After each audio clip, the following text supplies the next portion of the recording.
Investigates starts right now. What is up, my YouTube people? You're at MAB Investigates, the Center for True Crime globally. How y'all doing? Good to see you, Cindy Lou.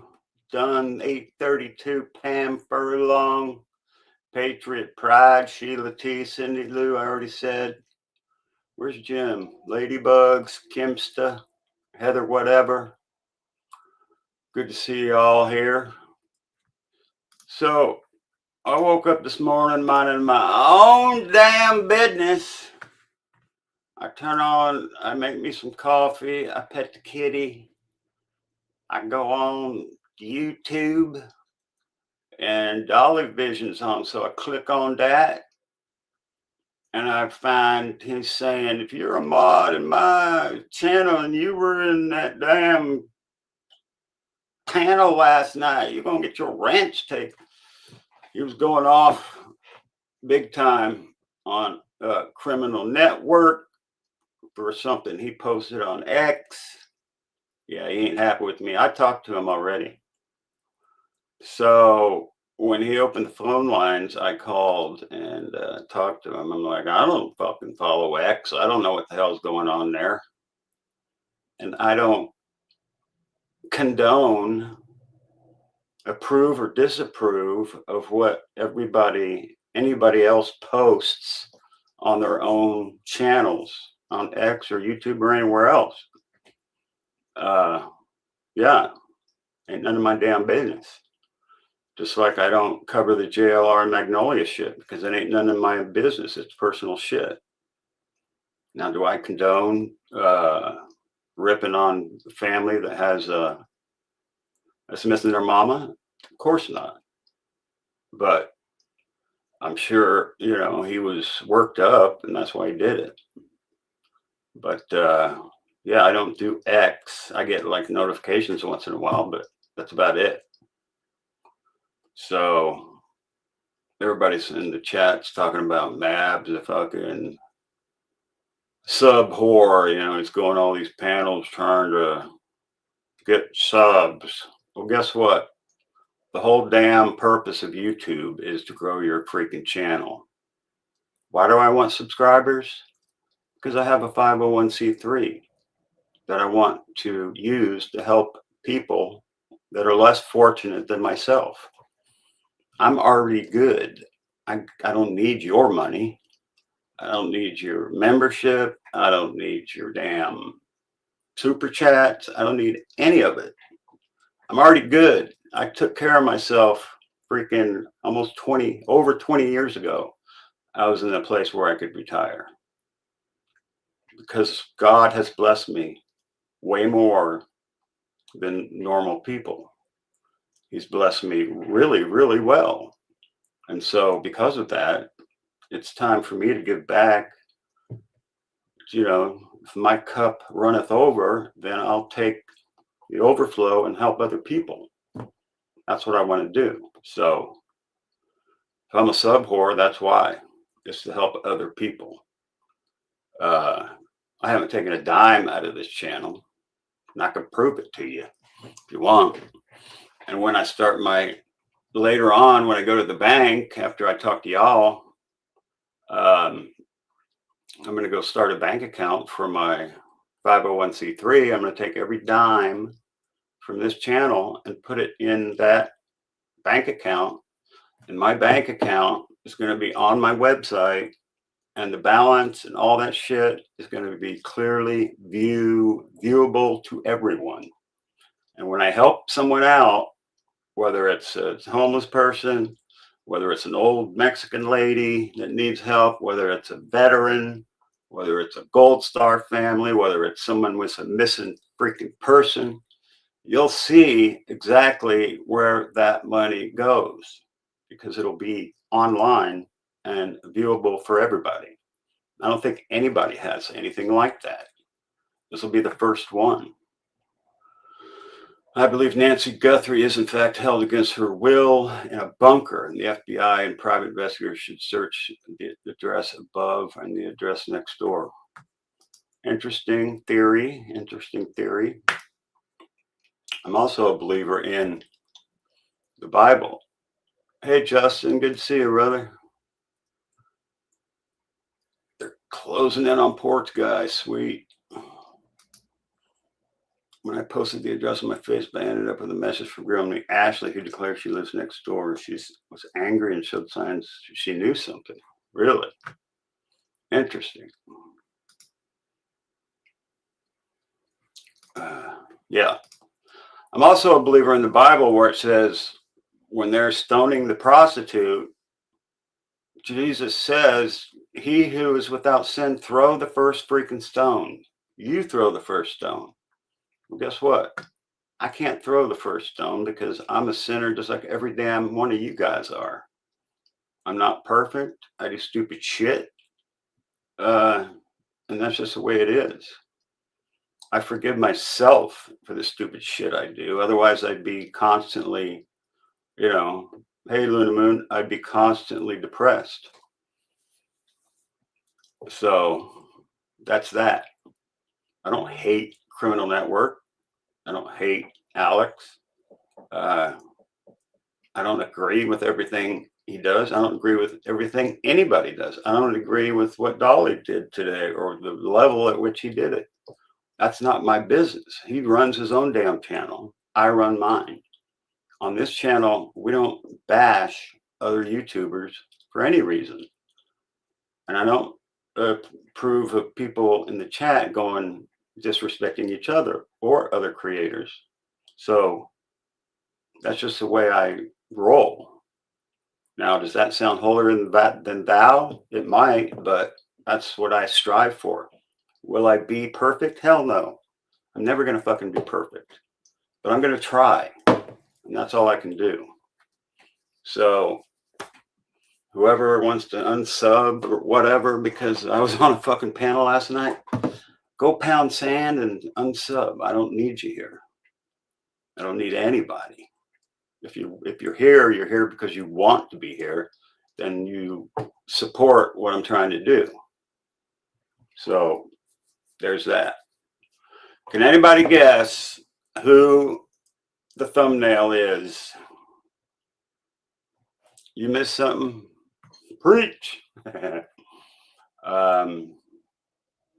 Yeah, who's this? Let me see if I can find it.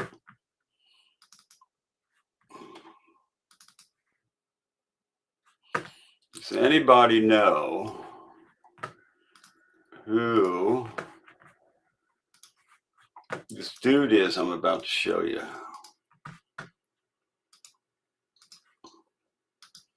Who is this guy? Who is that guy anyway?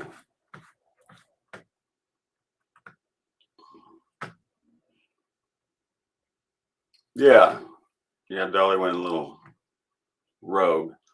But, he gets worked up. He does his thing. But, he used to attack YouTubers all the time, but he stopped doing that a long time ago. But I guess he got really upset about this particular thing. So he does what he does on his channel the way he likes it. And that's his business. I ain't got nothing to approve or that's his thing. I do my thing. Other people do their things. It's kind of how I roll. If I was worried about everybody else's shit, I wouldn't have time to do a damn thing. I got real work to do, real life to do. Ain't got time for no bullshit. Come on, man. You think that is RN Step Stalker DJ Paddock in the picture? You're right. This is the picture that Sleuth Intuition took, or Richard Nolette took, the video of the guy that came up his porch. Looked like he had a head in a bag, but I think it was a helmet because the guy rides a motorcycle. See, like you just said, Dolly runs his mouth too much sometimes. We don't talk shit about other creators, Tina. Talina.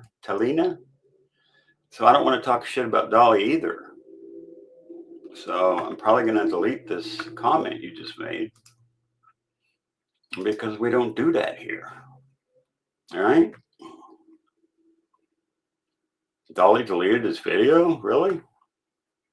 Wow. I didn't think you'd do that. Someone keeps timing you out for an opinion. I timed a few people out because they talk shit about me, but it's not because they talk shit about me. It's because they're talking shit about another chatter. If freaking, let's just say Justice Jane is talking shit about Donna Clark, I'm going to time Justice Jane out because she's talking shit about another chatter, disrespecting another person. That's why you get timed out. I don't time people out for their opinion. They can disagree with me all they want, and I don't give a shit.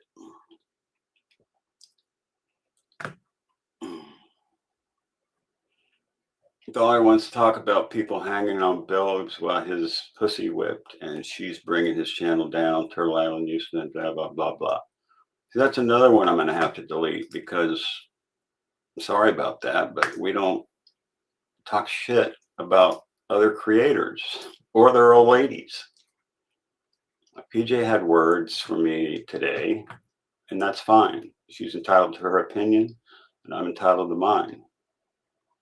And do I hate PJ? No. I like PJ. What's up, Patriot? You want to come up? Be my panel guest? I said open panel, right? There it is. There's the link. Mr. Rooster, where's your better half, Sikorsky 23? Patriot Pride. Rapper. Yeah, we got a few videos to look at too. The Nancy Guthrie case. Yeah. Yeah, somebody come up. Let's see. What do I got ready for y'all? This TMZ idiot. Let's stop this screen. Let's remove. Stop sharing.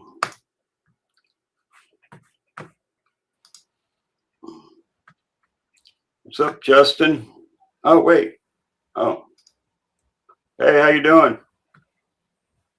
He's on. I can't hear you, but oh, there you are. Good to see you, Justin. Good to see you. Yeah, we just want to be kind to each other. That's the best way. Anyway, I'm going to play this video from TMZ. Now I'm going to explain to you about the ransom notes and why they can't track down who sends them.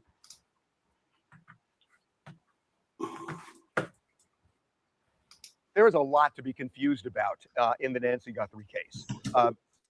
We received, as you know, the first ransom note along with two Tucson stations, television stations. And in that note, the kidnappers made it clear that they wanted $4 million within days of the time she was captured.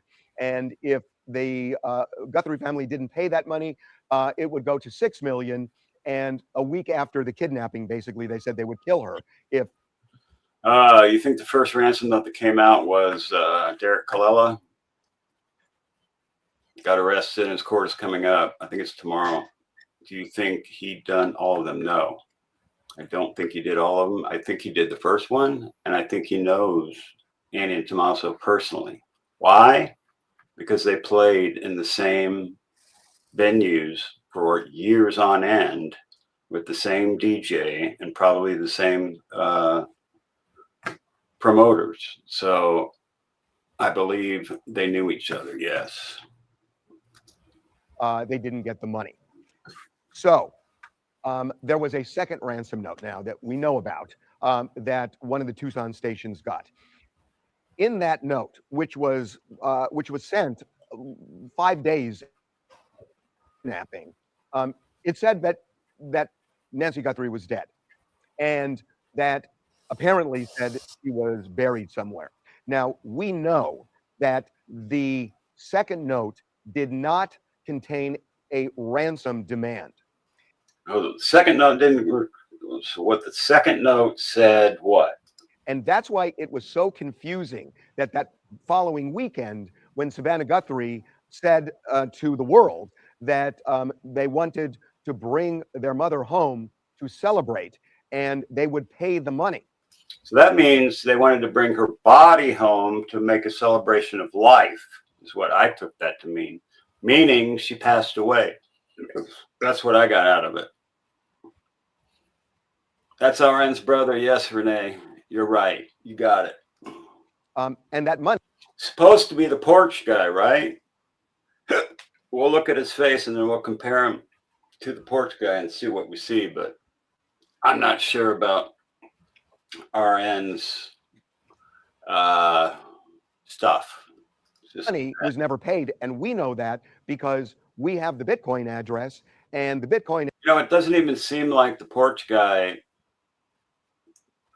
I don't even think Nancy was there when that porch guy was there. He just didn't seem like he was breaking into anywhere. He didn't seem like he was in any hurry. He didn't seem like anything. He just seemed like he was chilling, just screwing around up there, doing his cleaner bit, whatever the hell he was doing. Address in the first ransom note was the same as the Bitcoin address in the second ransom note. And no money was ever paid other than a very small amount that the FBI put in to see if they could trace the Bitcoin address, which they could not do. So the question then becomes, why did the Guthrie family fail to pay the money? When you think about it, that second note saying that she died accidentally, that they didn't kill her, but she died accidentally, which is the way this is now being reported. They're essentially saying, look, we didn't do it. We weren't there to kill somebody, even though we threatened to. And she died on us. And we're sorry, essentially. I don't think they use the words "we're sorry," but. So that makes me think it might be a woman involved as well, writing that note. I don't think a guy would be apologizing for her death. You know what I'm saying? They said, look, we didn't do it. She died shortly after the kidnapping. And it kind of makes sense with all her health problems, the fact that she didn't have her medications, and it must have been beyond extremely traumatic.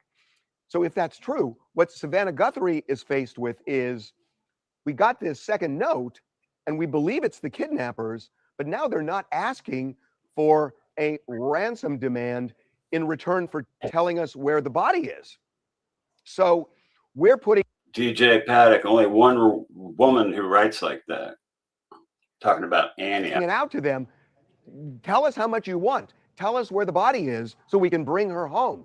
Because the $6 million may not be on the table anymore. They may be so freaked out and scared that she died and that they're going to be charged with murder that they're just basically leaving it alone and saying, we're done with this.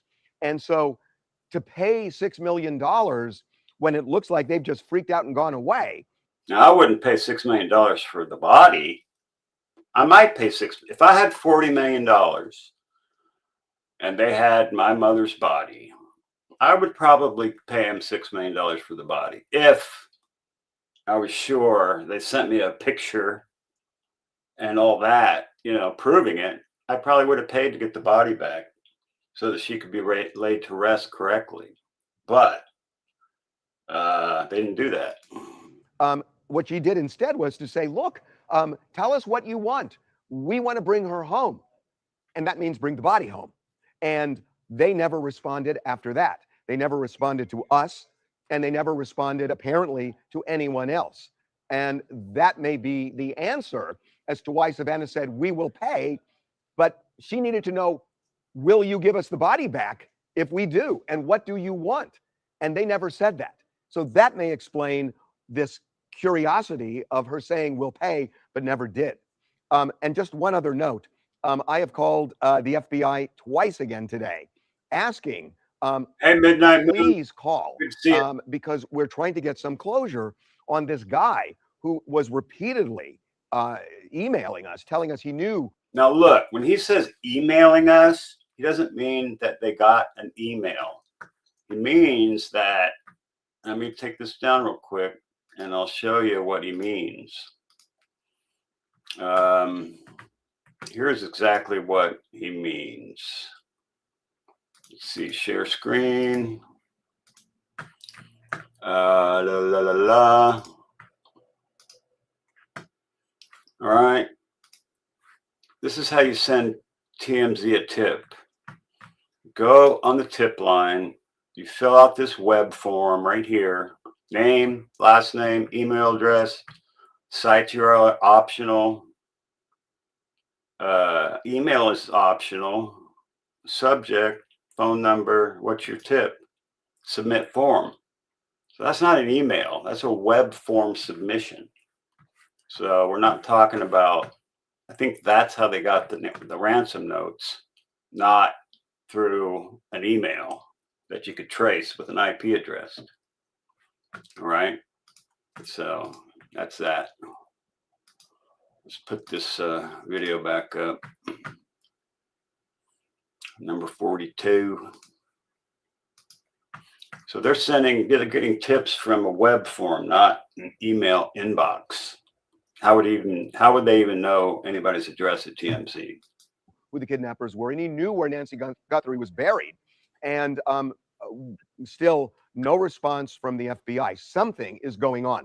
I don't understand it. And I'm telling you, the reason I don't understand it is we were in constant contact with them, and they were always responsive. They were calling us a lot, and we had a very open kind of relationship that went back and forth until I called about a month ago and said, look, what if we do a documentary, pay the money, and see where it leads us? And that just slammed the door shut for some reason. I don't know what that's about, but it's not coincidental that that conversation was had and then they just went radio silent. That's a good point, Strawberry Nani. The 911 implicated when I got here, her husband, that's why they. The note was sent to get her announced passed away faster by a judge. That is probably true because the judge has to approve a person being declared deceased. Now, if you just have a little bit of blood and no person, then that's a little bit iffy. They could be alive, they could be dead. We don't really know. But if you also have a note from the kidnapper saying she passed away and you got the blood, now you have two pieces of evidence pointing to the person being deceased, and it's day 143 and no Nancy. So that is probably correct. They will be able to get her declared deceased faster. Now, does that mean the family did it? I don't know. I don't know how big her estate is. I know her house is worth $1 million or so. Yeah, TMZ could have been sending shit to themselves as far as we know. We don't know. You think that they had Nancy's car that day, perfect way to get the car back into the garage, no evidence. She may have been gone before she even made it. She may not have even made it back to her house. They could have took the base station to Annie and Tommaso's with the pacemaker and then brought the pacemaker base station back with Nancy in the same general area and then took her from there. I don't know. We always figured she had passed. When it was released in February? I think this was like day 6 or so. Not sure exactly. But that's that for that video. Now I'm going to play one from the Brew Crew. Jody Woo, what's up? My mouse is working today. Sweet. I think she picked him up after everything was done. They got there early next morning and made sure everything was cleaned up. Good. Yeah, I mean, that's totally possible. Totally possible. Oh, better share the screen before I start playing it. Let's see.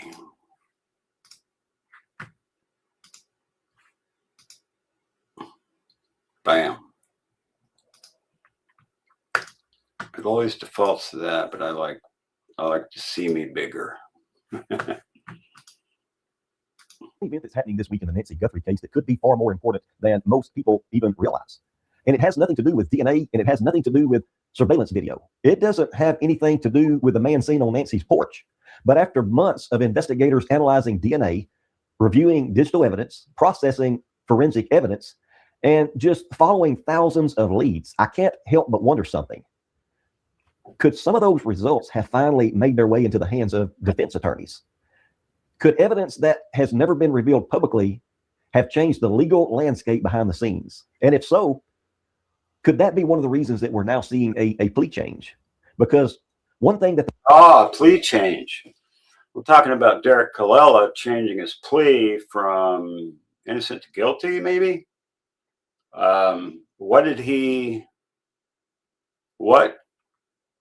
say? Is there a plea deal? What does he get? I don't know. But I think he knows more than he just didn't look their numbers up on Google. I believe he knew them personally. The public often forgets is that investigators, they don't announce every discovery when they make it. In fact, many times prosecutors intentionally keep information out of the public eye while they continue building a case. Evidence gets turned over to defense attorneys. Witness statements get reviewed, and digital evidence... What's up, Army vet? Good to see you, buddy. ...gets analyzed. And sometimes a defendant suddenly realizes that the case against them may be very different than he originally believed. Now, I'm not saying that this is what happened here. We simply don't know. But after all of these months, it's certainly a question worth asking, because the event that has my attention this week isn't a search warrant. It's not a press conference, because we're more than likely not going to get a press conference. It isn't a piece of new evidence or... Shirley Robinson, pacemaker had to be connected to the heart to read. Not necessarily. The pacemaker battery and antenna is located in the shoulder, just under the skin, and it's plugged into the wires that go to the pacemaker. So you can, with a very general anesthesia, you don't have to be under. With local anesthesia, you can change the battery on the pacemaker by just going to the shoulder and cutting under the skin and suturing it back up. So they could easily have did some hanky-panky with that pacemaker, is what I'm saying. Or surveillance footage. It involves Derek Colella. And now for those who are newer to this case, Derek Colella, he's the California man that was charged federally after allegedly sending ransom-related communications connected to the Nancy Guthrie disappearance. Secret mutilator and his good buddy, DJ Mojito. Yeah. Derek knows more than he's saying. Hanky-panky. Investigators, they have never publicly accused him of abducting Nancy or harming Nancy. The allegations against him involve the ransom messages themselves. But because those messages became such a significant part of this investigation, many people have questioned whether Derek knows more than he has publicly disclosed. And that's exactly why this upcoming plea hearing has my attention and many other people following this case. Because, after months of unanswered questions, Derek Colella, he's expected to change his plea in federal court. Now, we have to ask ourselves this: why? Why is he changing his plea? What is he giving the prosecution? Correct. Yeah. See, her husband had Ellie Powers says, correct. My husband had a pacemaker and a defibrillator, and the battery and the antenna is located separately from the pacemaker and is easily accessible through the shoulder area, from what my research says.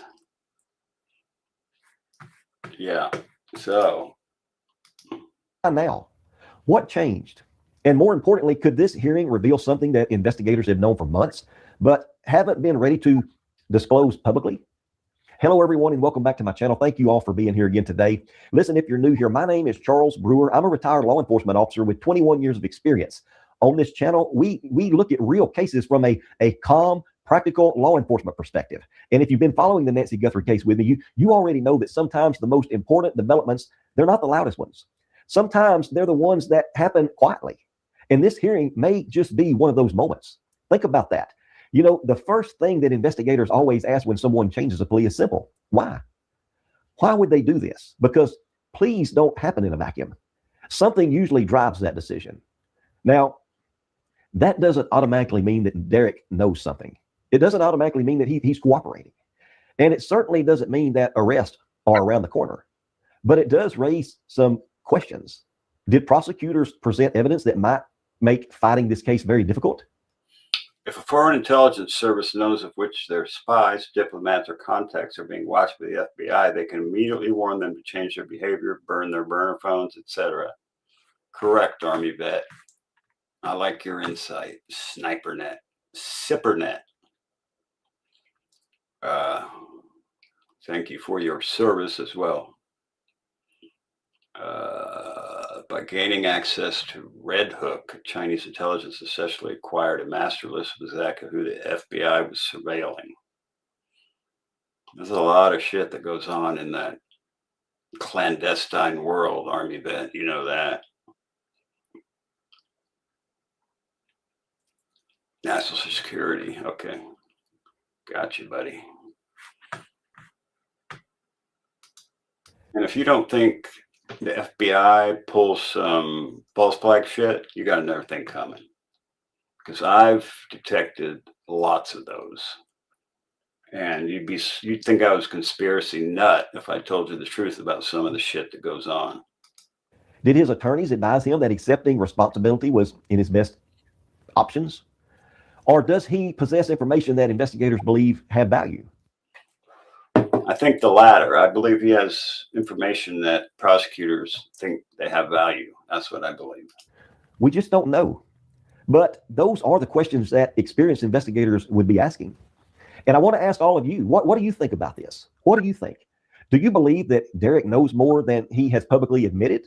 Yes, we do. We think the secret mutilator knew Early Black, played in the same places, had the same DJ Mojito. I can show you pictures of him. Or do you just think that he's simply trying to resolve his own legal problems? Let me know down in the comments.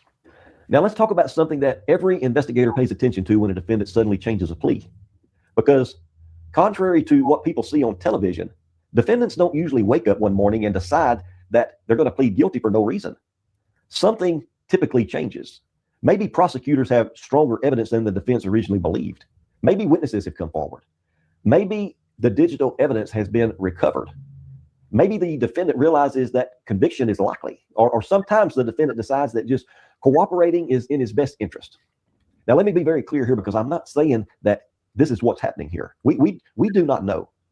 But it is one of the reasons that investigators pay close attention when a plea change occurs in a major case, because cooperation can sometimes become more valuable than a trial. Good. Monks did research on Mojito. I haven't seen that. I'd like to see that. GOC, what's up? Guilty of crime, Jay. Come say hello. There's a link right there. And if a defendant possesses information that could help solve a larger crime, prosecutors may have a stronger interest in hearing what the person has to say. Looks like I lost Justin. I don't know what happened to him. Sorry, Justin. I didn't do that. I didn't mean to do that if you dropped. Now think about that for just a moment, because what if Derek knows nothing? Then this case just simply continues. Nothing changes. Yeah, he lives in Hawthorne, but he's back and forth to Tucson quite regularly for music. In fact, I got his YouTube page pulled up here under Secret Mutilator. Laura Calvert, come on, man. What's up? But what if he does know something? What if he knows? Oh, yeah, you guys, hit the subscribe button. Let's get me to 5,000 so I can be a freaking grifter and take all your money to help the needy. Who's behind the ransom demands? What if he knows who supplied information? What if he knows who was communicating behind the scenes? Or what if he knows something even bigger? What if Derek was never the architect of anything? What if he was just simply someone operating on the outer edges of a much larger plan? What if he was actually following orders? Because one of the questions that continues to... What's the petition about? Change.org. Nina investigates petition for something. What is it about, Nina? Tell us. Yeah, I don't believe Cash was on his way to Tucson for this particular case either. To bother many people in this case is whether the person that we see publicly is actually the person that investigators are most interested in. Criminal investigations, they often reveal layers. The person making the phone call isn't always the person who planned the crime. The person sending the message isn't always the person giving... Not gray use. Oh no, don't say that. Yeah, buried in nature. That's how a poet talks. There are poets in the immediate circle of Nancy. This person or persons who are poets, so waiting attention. You know, last night, Sleuth Intuition was showing a screen of Richard Nolet's playlists, and one of them said buried in nature or something in nature. I can't remember exactly. Hey, Cute Chaos, what's up?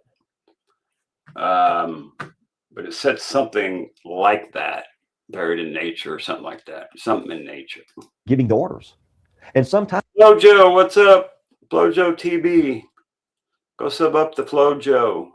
Mods, you can drop this link.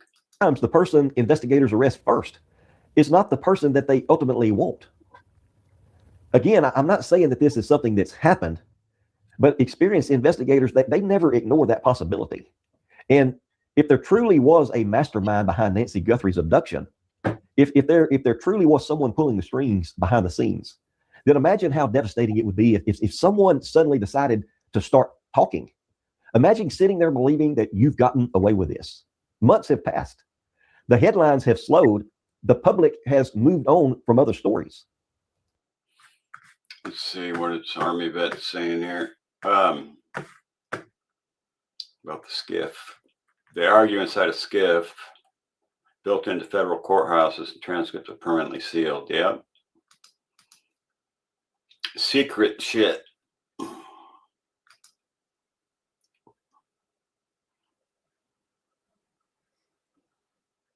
Yeah, when someone in a bar brags about it. We can't scorched earth, standing on ashes on scorched earth. Yep. Yep. Could be.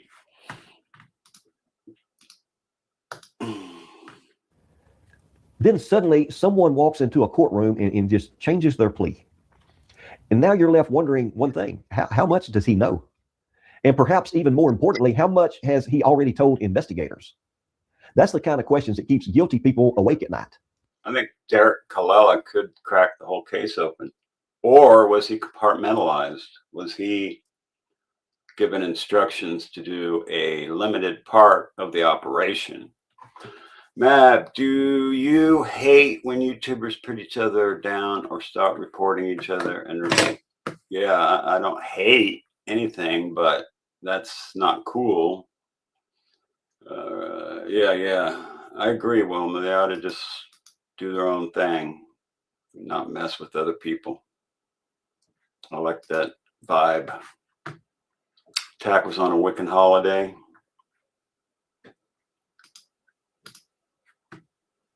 FBI called him back to find the other person making notes. that the FBI, is tracking the person. Interesting. Interesting.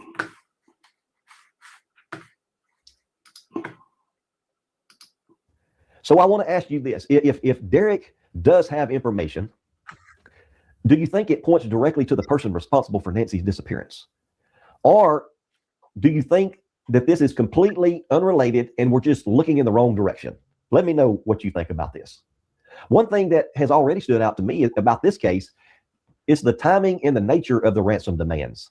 If someone truly kidnaps a person for ransom, the goal, it's usually simple. You get paid quickly, quietly, privately, but that's not what happened here.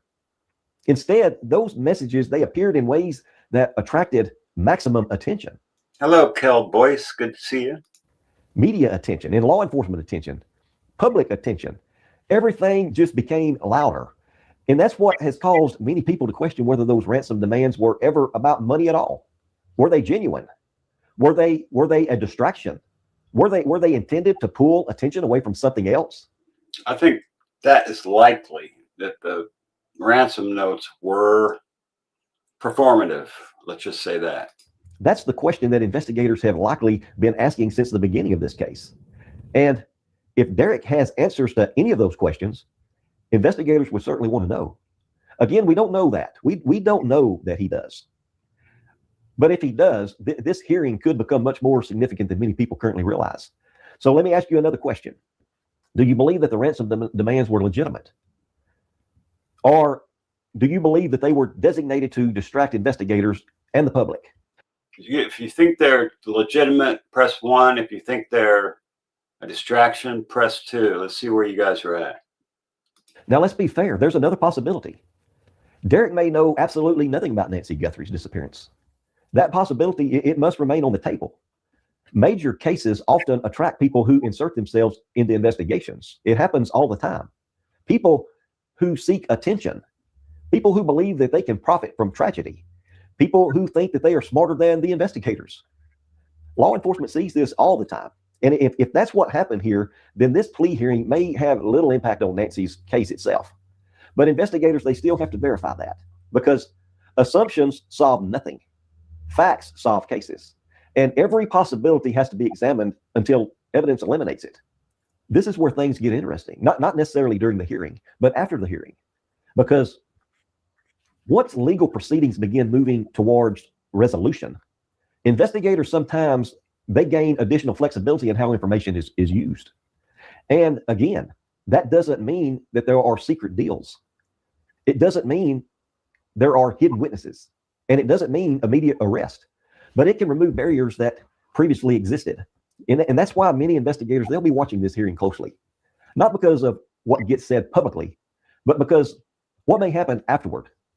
Could new information emerge? Possibly. So most people are picking 2, so it's a distraction.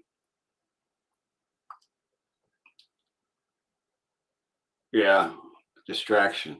Could investigators gain clarification on certain questions? Possibly. Could this ultimately have no impact whatsoever on Nancy's disappearance? That's also possible. But one thing is certain here. People involved in this case, they are paying attention. And I suspect that investigators are paying very... Somebody else said that she was in the casita in a damn shelter or a bomb shelter or some kind of safe room. That's what it was. A safe room in the casita or near the casita under the edge of the foundation. That's crazy. I hope not. Close attention. Now, this may be the biggest question of all, because let's be honest, this investigation doesn't feel inactive. It feels quiet. And those are two very different things here. We know evidence continues to be analyzed. We know that DNA testing, it continues. We know that digital evidence continues to be examined. And we know that investigators continue receiving tips. We know that federal resources remained involved. What we don't know is how much progress has been made behind the scenes. And that's what keeps bringing me back to this hearing. Not because I believe it guarantees answers, but because sometimes one event becomes the turning point. Not publicly, but internally. maybe it may cause a witness to talk. A record may get verified. We don't even know if the whole thing was compartmentalized and the people who carried out certain compartments weren't eliminated. Because we know that night of the 13th, remember when Luke's house got raided? 2 people got hit by cars and lost their lives that night. I mean, that kind of makes me say, wonder who those people were. In a timeline. Adrian F. Hello from Scotland. Thank you very much. I appreciate that. More money for the MAB Investigates Foundation Fund. Yeah, we're not doing other YouTubers today. It's already been covered this morning. Anyway, all right, current comment. Thank you so much for that. I appreciate it. And could be confirmed. A relationship may get identified, and suddenly investigators begin seeing the larger picture here. Could this hearing become one of those moments? What do you think? Do you believe that investigators are already locked into a suspect and simply just building the case? Or do you believe that they are still searching for the breakthrough that moves everything forward? Let me know your thoughts below. Now, as this case moves forward, I think it's important to remember that not every major development happens with flashing lights and breaking news banners. Sometimes the most important development, it happens quietly. Yeah, we won't know anything about it if they have a suspect or not, unless someone leaks it. But so far, this seems to be pretty tight, although people with sources close to the investigation, like Ashley Banfield and Brian Anton, seem to come out with stuff, but nothing really good, nothing really solid. Like a court filing, or maybe a plea agreement, maybe a conversation behind closed doors, or a witness deciding that they no longer want to carry something or someone else's secret. And that's why this hearing, it has my attention. Not because I know what will happen, because I don't. Moments like this have changed investigations before. Now, I want to hear from all of you today. Do you think that Derek Colella knows something that could help investigators? Yeah, I do. I hope he talks. Or do you believe that his plea hearing is just completely unrelated to finding out what happened to Nancy Guthrie? Leave your thoughts below, because later this week, or maybe even later, I'm not sure how long it's going to take for us to find out what's going on with this hearing, but we're all going to find out. We're going to know if there's anything to this plea agreement. I believe it's on July 2nd, but it's going to be, is it on it today? I think this plea agreement is on the 2nd, but I'm not exactly sure. Anybody know? It'll come out. And before I go today, I want to say something to the person who knows exactly what happened to Nancy Guthrie, because you may be watching this case, and I really believe that you are. You may be following every interview, every article, every court hearing, and every discussion. You're probably following this plea hearing this week. Most Third would have been yesterday, July 2nd. All right, got it. That's what I thought. offenders do. What you should understand is this: the danger to you is no longer just physical evidence. The danger is people. People talk. People get arrested and people get scared. People start protecting themselves instead of protecting you. And when that happens, loyalty disappears very quickly. If this plea hearing is nothing more than a routine court proceeding, then nothing changes. But if someone has decided to start telling the truth, then everything changes. Because once the person starts talking, investigators begin pulling on threads. And sometimes all it takes is just one thread, one statement, one name, one detail, and an entire case begins to unravel. You know what happened to Nancy. You know where the truth is buried. And no matter how carefully this was planned, every day that passes increases the odds that someone decides protecting themselves is more important than protecting you. That's the reality of criminal investigations. Eventually, somebody talks.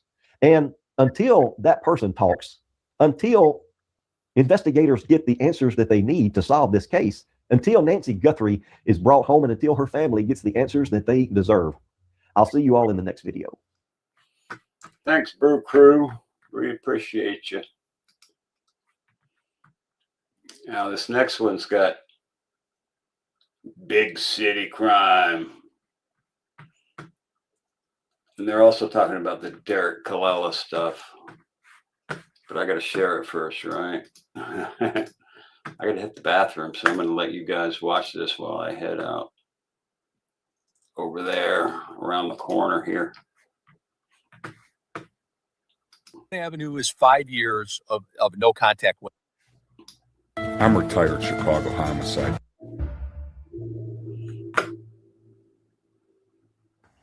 And this is all speculation. Everybody's innocent until proven guilty. Mab Investigates is a speculation channel.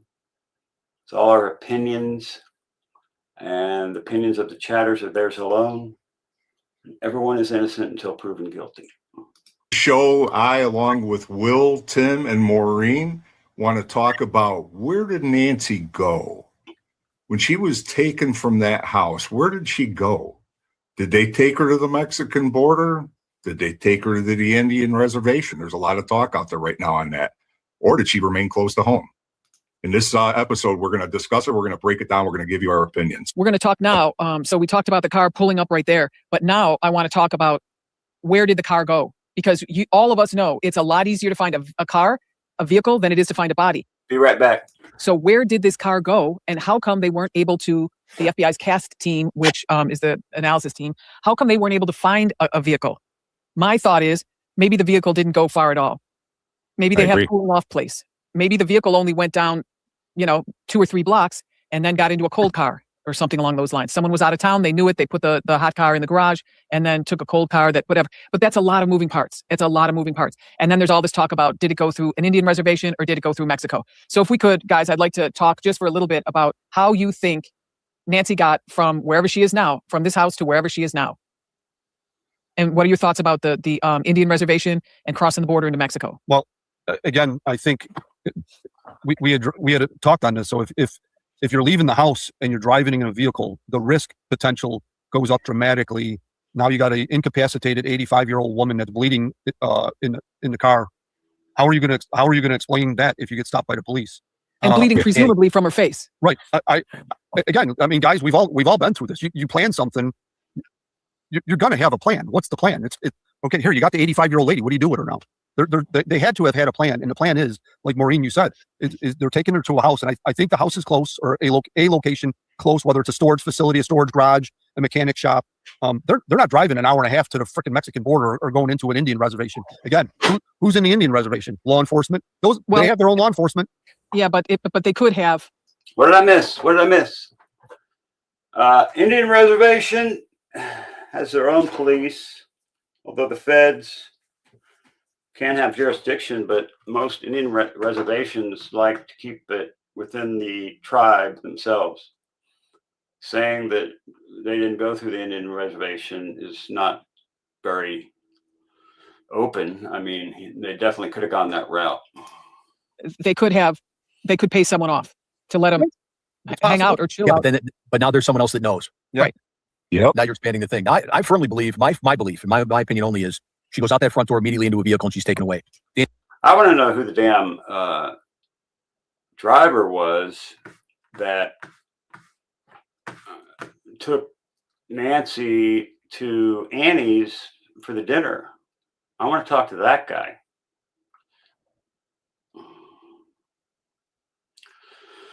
Because we haven't heard from the Uber driver. We haven't heard from Nancy's friends, church friends. We haven't heard from anyone. I think they were all told or ordered to stay quiet. It's very interesting. Hey, can you bring that picture up again that shows like the roads, the overhead? With the blue dot on it? With the blue dot, right. Yep. Look at all that open. So here, yeah. Look at all that open area. But the thing is, there's not 15 avenues into that neighborhood. Right. There's 1 or 2 drags, and they have to leave, unless they're going, unless, like you said, unless they're staying in that neighborhood or they're really close by. That's what I think. I don't think she goes far from there at all. Crazy that you're not picking up any vehicle on license plate reader or any of the other surveillance. Bananas. It could have been the house right behind it that was being used as a rental. You know what I'm saying? It's bananas that they're not picking up a vehicle. And And I had a couple of theories. Okay. And I had a couple of theories on when we talk about vehicle being pulled up in front of the house like that, like or in. Buzzards flying or landing in those trees right behind the casita. The buzzards would be on whatever they were after. They wouldn't just be cruising around. So yeah, buzzards is not a good sign. The circular drive, thrown in, boom, gone. Why don't we have The Uber driver was a woman?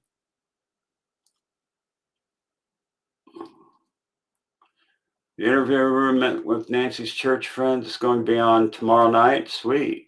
I'd like to see that. Yeah, Chris is like going head on. I think he's actually got pissed. have tire impressions? One possible answer is that is exactly how the police cars pulled up and all the other cars pulled up when he initially got on scene. That could be where, that's because you're going to go to the front door and you're going to knock on the front door. So there could be 15 different kind of tire tracks there. That it could be that they were, so you couldn't pull them. Maureen, you're the expert on the evidence. What do you think? Well, I think you have a couple of really good points. And my contact says that, so my contact, the person I texted is Brian Enton, because he practically lived outside that house for a few months. And he said it's like a gravel. It's like little rocks. So from a person who did a lot of tire impressions in my career with the evidence response team and someone who taught the team how to do it, gravel is not a great. Yeah, you're not going to get a lot from gravel, but you could tell that there was a car parked often or pulled up and stopped at a certain place outside the garage because there's an indentation with a brown spot where water would settle. And so probably Tommaso or Annie or whoever, hey, Lisa Marie, Annie or Tommaso, whoever pulled up to Nancy's house outside the garage used to park in the exact same spot, which is why that dip is right there. Surface to I had a picture I'd show you. Develop tire impressions anyway. However, that being said, there's all kinds of information you can get. I don't know if he means actually gravel, because the decomposed granite, you can get a lot of information from, and you could still get information regarding what's in the tires, any anomalies that might be in a tire. You're not going to get anything out of the tire tracks when you get 15 damn sheriff's vehicles ripping all over the place and FBI. They didn't treat that scene with any kind of forensic credibility whatsoever. I mean, they just screwed the pooch totally on that thing. I don't know if it was on purpose or what, but they screwed the pooch on the forensic investigation. Releasing the scene after 30 hours? Come on, man. Come on, man. Tread and what the tread looks like, etc. So I'd have to actually look at the substrate to get an idea of what can and cannot be pulled from that driveway. But I agree with you. I think whatever the plan was, what was the plan? What do you guys think the plan was? Do you think it was? I agree with Dr. Gary Bricotto. I think it was an elimination murder. Yeah, I think it was an elimination murder. I think there was a chef, a master chef, a sous chef, and 2 or 3 waiters. Yep. James McConnell. Thank you. I just think that's what it was. I do too. Disguise. Why? To put, because Yeah, go ahead, Maureen. no, you go, Dan. To make her go away for whatever reason. I don't know Whether the it's- reason. You don't know the reason? I think I know the reason. The whole reason was to make Savannah Guthrie suffer. I can't think of any other reason that this happened in this fashion. Thank you. Oh, lap sitter. I don't even know what that is. Positive and staying to your beliefs this morning. I think you did a good job on any panel. I also don't agree with you being a lap sitter. That's cool. She's got her thing. She can do whatever she wants. Nina, thanks, sweetie. Good to have you. Good to see you, sweetie. Yeah, we don't know the reason. We But I know The goat. Nina Drew, the goat sub. what I'd be looking at. we What's may that? never know the reason. I mean, maybe it was something a TV, a documentary or investigative piece that Savannah did. Maybe it had something to do with the brother that was in the military. I mean, what do we know about his military background? Did he work? The only thing I can think of about Cameron is that he was part of military intelligence, and he had to have special clearance for that. Now, I don't know how high his clearance went, but I'm sure he knows people in the intelligence community that have higher clearances than he has. Now, follow me here. If you were Savannah's son and one of your buddies said that he ran across some intel that your mother, or that Savannah Guthrie, that someone was out to get revenge on Savannah for something she did to somebody in one of her news reports in September of 2019, which is when that Burger Chef cipher came out. If they got wind of something happening, what would they do? Would they just let it happen and try to catch the people who did it? Or would they move their mother to a safe location and then do kind of a false flag operation and say that she's been abducted, and then later on lost her life while she's still alive somewhere else? That's a possibility that I cannot shake. I just can't shake that. Someplace that we don't know about. Was he in intel? Was, I mean, it's No, he was an F-16 He was a fighter pilot, F-16 fighter pilot. Yeah. Yeah. Tim, good, interesting point that you bring that up, because we can go back to that BBC interview that Nancy, or that Savannah did, when she pretty much blamed herself. Yeah. Like, she thought, she made a comment saying, "I brought this to my mom's door." Now, why would she say that? Could it be that she was worried that her celebrity had something to do with this, or that maybe the fact that she's got she's amassed a little bit of money, that she'd be the target? I think she was the target because of the celebrity of Savannah. I mean, it's obvious to me.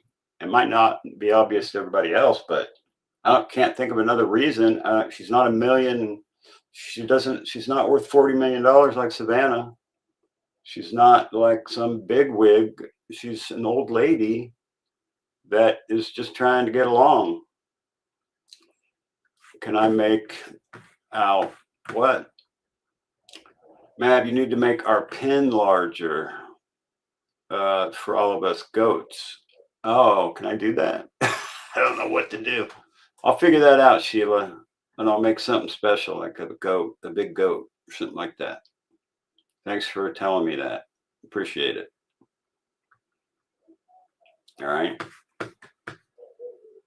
We take your mom because we know you got some money. I mean, that's an interesting statement to make, and that's a lot of guilt to have to carry. I know. I feel terrible for her carrying that guilt. Yeah. But she did, her producers talked her into having her mom on a show on a number of occasions, and her mom had the show in her bedroom, showing them how she made a bed like a military mom, and taught the kids that, and then other ones where she's in the kitchen, and then their favorite Mexican restaurant nearby, and gave up a lot of information on where the mom lives and how she lives. Wow. And that she's alone. So that's I think where that comes from.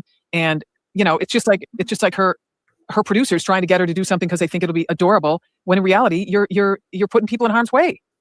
I mean, Savannah, with the studio that she works with, they should have security protocol for the family members, and that protocol was breached by having her mother on the show for clicks and views, when really they shouldn't have done that.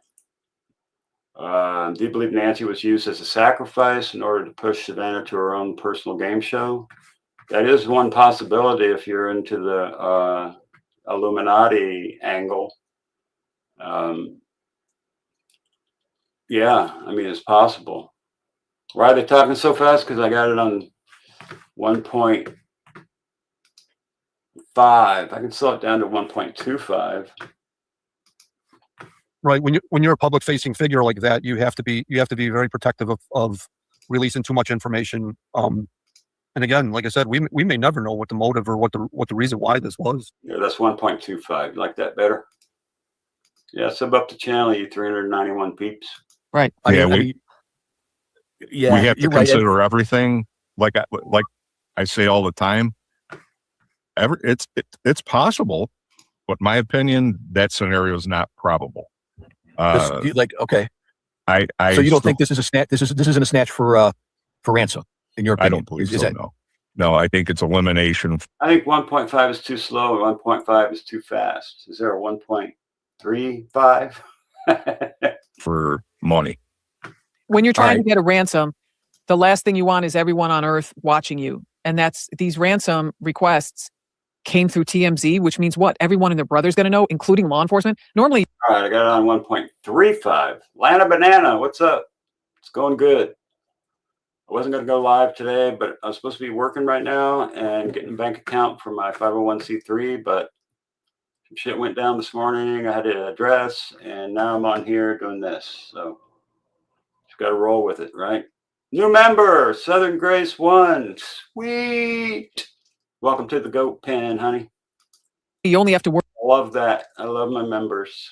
worry about the family calling law enforcement. Like, don't call anyone. Right. There's a So letter you think- there on the table. Hey, this is what we need. This is what you have to do Immediately. or something. Yeah. Immediately. Do it immediately, if not sooner. Right. So the ransom's a red herring. My personal opinion is that ransom was after the fact that she was deceased, and they had to just come up with that for that reason.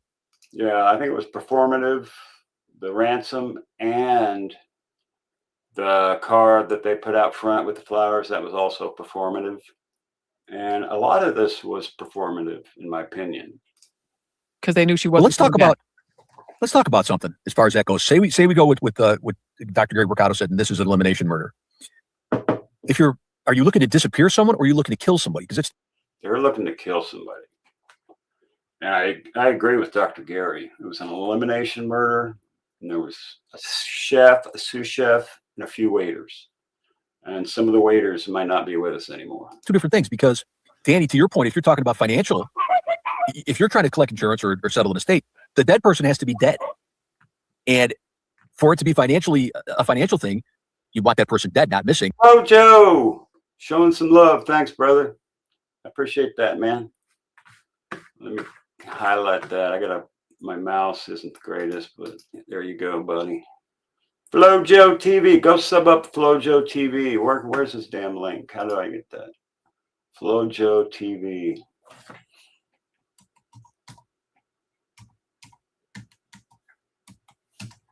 I'm taking the time to do this for FlowJo,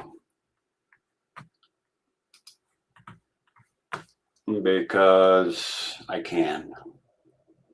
Let's see more. How do I do that? Somebody dropped FlowJo's link in here.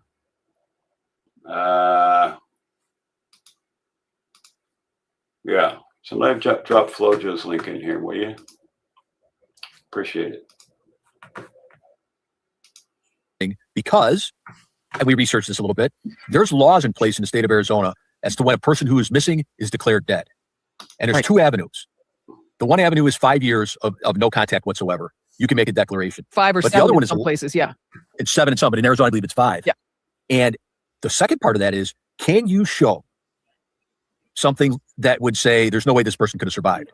And when we're talking about, like, Maureen, you know this more than anybody else, a plane crash, a natural disaster where somebody's swept away by something like that. Now you can bring evidence in to say there's no way this person's alive, and you don't have to wait the 5 years. Right. So you got the evidence of the blood and the evidence of the ransom letter together that would help them have her declared deceased. But either avenue you go, you have to prove a death for that to be for you to benefit financially. If in fact that you're one of the people that does benefit financially. Right. Or it could be someone that had a grudge against someone in the family and knew There you go, Maureen. Now you're thinking. that. I mean, it was obvious to anyone that saw Nancy and Savannah together that Savannah adored her mom and her mom adored her. So if someone wanted to hurt Savannah, or who knows?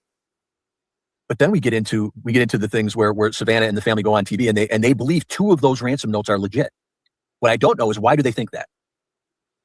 Because they probably divulged stuff that only they could know, right? Yeah, a grudge is what I think as well. Law enforcement or someone or the PIO or whoever assigned to the family probably told her that they thought those 2 could be legitimate, because if you recall early on, they were talking about one of them having information that only someone that could have been in the house would have had. And it had to do with the location of the Apple Watch, which had to be in a weird spot for that to be that definitive. Like, it certainly wasn't on her nightstand, because any of us could say, yeah, it was probably on her nightstand or on the counter in the bathroom. No, it had to be, they had to find it in some place, like someone ripped it off and threw it down and it went under the dresser, or it landed in the kitchen on Yeah, Jim, if you can drop FlowJo's link, I'd appreciate it. the floor by the microwave, something very specific. Yeah, and we don't know. We do not know.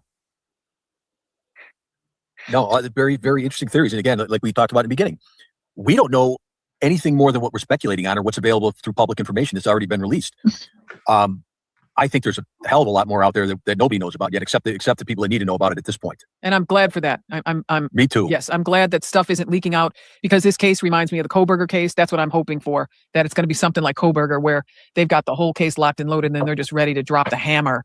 Or I think so. I do. I before I've said that, who knows, they may not have anything, but I'm believing more and more they're locked in on somebody, and it's just a matter of time. Yeah. Well, that reminds me of that the dentist from Toledo, or the dentist from Chicago that murdered his wife and her new husband in Toledo. the Pepes, yeah. The police department, or Columbus, not Toledo. I'm sorry, Columbus. The police department did a wonderful job of saying, listen, we're hoping for the best. We don't have a lot. They knew who it was from the start. Tracked them all the way back to Chicago. That says, that's the link right there. It doesn't look like a channel link, but that's what it says. Share channel. And that's what it gave me right there. I ended up locking them up. Hopefully we're dealing with something like that here. But we can see in that investigation, and that's a very good point, Will, we can see with what's come out now, how difficult it was to really pinpoint all these different chunks of evidence to get them all to line up perfectly. It takes a long time to do that. So I think even though law enforcement were inherently very impatient when it comes to so many things, in something like this, we understand the process and how sometimes you can run into big hiccups, big challenges, and you just have to just pray. Amber Alert in Big Spring, Texas for 14-year-old just happened. This is a link to his channel right here, I think. So I'm going to click that and see if it goes to FloJo. Sometimes. Regardless of how we feel about things, is this a ransom or is this an elimination murder? It ain't random. No. This isn't accidental. They don't just wander on Nancy Guthrie's property and say, let's take this lady or let's kill this lady. No. This is a thought out plan. Well, A lot of people think that this was a mix-up, like we're supposed to get the gem guy. It was supposed to be the gem guy, blah, blah, blah. I don't think you scope out a place for weeks or months or however long it was. At least got one screenshot of the guy on like January 11th, possibly casing the joint. I don't think you case the joint for an amount of time and then the night of the heist, you get the wrong house. I just don't think that happened. Yeah, It is. It's blamed. But I don't think it went far from home, because I think if we talked about having a plan and having a plan B. If my plan B was take her onto that Indian reservation, she's not leaving the Indian reservation as far as I'm concerned. I would take her out someplace and that would be the end of that. But then again, you got a whole nother group of people that know you're in there, know you're doing something, and they can use that when they get jammed up to say, hey, I've got an ace here in my deck, and I've got some information about that lady that went missing in Tucson. I think the thing that's we all know the I think a thing that's going to be interesting is going to come next week when Derek Colella enters his. Supposedly he's offered he notified the court that he's changing his plea. So that's going to be an interesting. Be huge. Oh, That's going to be. if he cops out, That's going to be an interesting 23rd. Well, He's going to have to give something for that plea deal. If he cops out on the 23rd of June. Yeah, Nina. Chris looked pissed when he left Tucson. I think he was angry, and he was coming back, and he was on a roll At that hearing, and he enters a plea of guilty, and the judge has a finding guilty and does his allocution and all that stuff. Now he's convicted. Yeah, now he can make a deal. Now you can use him if in fact he is making a deal. But it's curious that now I'm going to change my plea. That just accelerates the case being adjudicated, and where he can now be Thanks, Jim. Go sub up the FloJo. used as a witness if in fact he is. Which would go back to what Maureen was saying about no different than the Koberger cases. Maybe the Dixon and FBI and this case are waiting to tie some loose ends up, with some electronic devices or Be right back. maybe Phone calls. and are waiting. I've thought for the longest it was strange to me that they actually brought him to Arizona, Colella. Yeah, And he's actually- extradited. Yeah, and housed him. Well, I guess he's on a bracelet now, He's out right? on bond now, Yeah, he's but- been on a bracelet. Yeah. Maureen, answer this question for me. If he transmits this threat in California to Arizona, obviously making it now you're federal, now you got the federal aspect to it. Yep. Where's the offense? Is the offense in California? Well, And if so, why did they bring him to Tucson? Well, they brought him to Tucson because the case is in Tucson and it's being worked by the AUSA there and the whole team. And honestly, I think they just wanted to keep it close to the task force. If there's any way they're going to use this guy, he should be close to the task force work in this case, I think. Is that the same district? Is that the U.S. attorney out of the same district No. as California and Arizona, or is it different? No, totally different. This would be the Ninth Okay. Circuit. He's in the Ninth Circuit in California in Hawthorne, Kalele. Sorry, I missed something here. Mab, start a few minutes of the show and you're awesome. Oh, thank you so much. Appreciate that. Yeah, Pima County's after the YouTubers. I think they want to shut the whole case down. I think they want it to go cold. It seems like they want it to go cold, in my opinion. Yeah, the juice. I feel bad for him just for sitting in a freaking chair on public property. Don't like it. Don't like it at all, Atlanta banana. So in Arizona, that's a totally different district. I also, and isn't it true that if he, like for our listeners, you can imagine people being on the stand, a witness, and someone saying, "Has the prosecution offered you anything?" And you say, "No, no, no." That's the kind of stuff that's why there's this separation that Will was talking about, because you can't promise him anything until the case, till his case is adjudicated. You can't use them. Well, I think it's important for our viewers for you to repeat what you talked about. It's a huge point, and it's coming up. So we're talking about Kalele. Kalele gets arrested for doing the phony ransom thing, right? If Kalele has information, if it has been established, and I think it has been established that there's a link between several parties involved in this. I think Secret Mutilator is connected with Annie A&T. We're going to find out soon, aren't we? If that's true, and this Kalele now has information, if he's trying to go out on the side, make a few bucks with this phony ransom thing, he decides to make this deal. If he is awaiting trial and he is a co-defendant on a case, that co-defendant cannot provide testimony against another co-defendant on the same crime until his part of that is adjudicated. What I mean is, if he goes in on the 23rd and he pleads guilty to these two federal charges that he's charged with, and then he gets a sentence. Yeah, I agree, Southern Grace. The juice, you don't deserve any kind of this shit. It sucks. Sentence. It's done. You have to wait. In Illinois, I don't know what it is in the federal system is. If you cop a plea in Illinois and a judge accepts the plea and you take the sentence, you got 30 days to change your mind. So if that's kind of the same in the federal system, once the 30 days is done, now it's adjudicated. He didn't change his mind. He kept his plea. Now it's adjudicated. She says, I think it's amazing you got yourself set up and could have retired 20 years ago. I did retire 20 years ago. I just worked for the hell of it. Me and my husband are the same way. He only works so we don't have to have a double funeral. Well, I was really lucky. I ran my dad's patent agency, and I made a deal with him that if I come up with an invention, that he would get the patent for me for free, and I'd split the money with him for selling the patent. We did a bunch of those. So in probably 10 years, I was kind of on a catch-up thing because I kind of blew off the first half of my life, and I was on kind of a catch-up kick. I got to catch up to where I should have been when I'm 35 or 40. So in 10 years, I pretty much made, see now, the best close 857 is a grifter. He lied on Give, Send, Go, blah, blah, blah. We don't do that here. So you're getting removed. I'm not going to time you out or anything, but I'm deleting that comment. Oh yeah, Jim's going to give a knife away when he gets to 300 subs.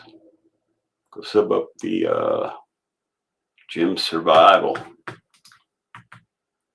And that could be the final piece of the puzzle that we've all been waiting for. So July 23rd, July 24th, maybe something pops. I wish I could go. Hopefully. June coming up. Yep. But 30 days after that, Yeah. if he takes it. I wish I could go to that hearing. Oh, to be a fly on the wall, right? That's gonna be real quick. Do you gonna be a quick accept one. your plea? If he is connected, right now there's some super tight sphincters right now. Super tight sphincters around here. You're not kidding. Yeah, Pucker there's factor. Maylocks moment going on. Although it would be a very quick hearing, it would be interesting to see who else was in the courtroom and what agencies they were with. Yeah, that would be very interesting to see who else was in there or who's hanging on the outside of the courtroom. Oh, Tucson's cool. I met him. Alex seemed like a cool guy when I met him. JLR was nice. So was Ted and Sal Capano. Met all those guys in Vegas. You know, Mhm. Oh yeah, Good point. absolutely. I think there's going to be more media in the courtroom than there is anybody. If Yeah. it's allowed. I don't know if they allowed in the last one on this preliminary. Did they allow press? I didn't see any, and I didn't hear of anyone that was in there. But like for that Nick Reiner case, I was in the courtroom for his stuff, and I was one of the few people that could see his face from where we were all seated because I had That guy's court date moved to July 2nd because he's going to take a plea. I thought this is the worst seat. I'm not going to be able to see anything. Then he walks in and sits down, and it was so crazy. It was like a perfect line of sight right to his face. It was nuts. Interesting. That's going to be interesting on the 23rd. That is going to be some. We will have something to say about The 24th, and it never happened because it's been extended to the 2nd. that as soon as that's done for sure. Yeah, it Yep. sounds like it to me. Covered some stuff. Anybody else have The plea will be guilty for sure, but he's going to get something, and he's going to have to give something to get it. anything more to say out to our audience? No. No. I'm good. If you guys Remember- if you guys like the show, subscribe and hit the thumbs up button. Yeah, we And keep share it, forgetting to say please. that. Thumbs up, Yeah. Yep. please. Yes, thumbs up, subscribe, and share. And to all our all of those who have actually become members to our channel, we thank you so much. We are going to make it good for you very soon. We're going to come up with something, a way of thanking you for being a member to our show. Me too. Just what he said. So we're working on it. Again, remember, we're only about 5.5 months into this thing. So we want to thank you for being our members. And until then, families, grandparents, you name it, keep your kids close to you. Don't let them run them streets. Tell those you love that you love them today, because you might not get the chance tomorrow. You tighten them up now, and they're going to thank you when they get older. Don't let them become a number. Don't let them become a statistic. The kind that we would stand over on them streets and on a street and against a curb, laying there dead, Or in a Let it room happen. under arrest for murder. Yep, or under arrest for murder. Keep your kids out of trouble, Yeah. and everyone will be happier. So until then, we'll see you on the next one. Signing off. Good night, everyone. Thank you. Adios. All right, you Thanks, guys. guys. Peace. Be out. Bam. Make myself big again. Most down-to-earth YouTuber out there. I don't know about that, but I'll take whatever I can get. What else do we got?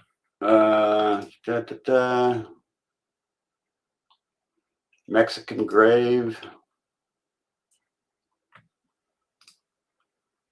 So let me show you this channel here.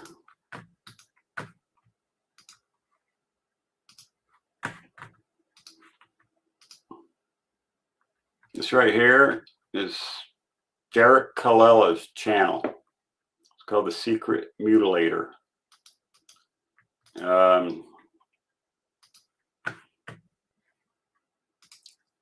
Let's see. Lives. No lives. Videos.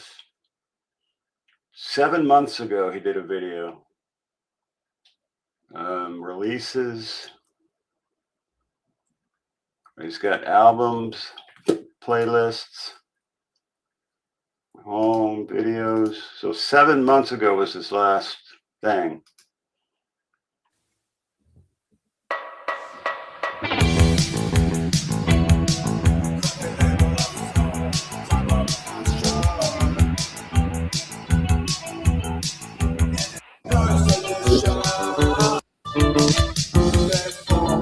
You suck.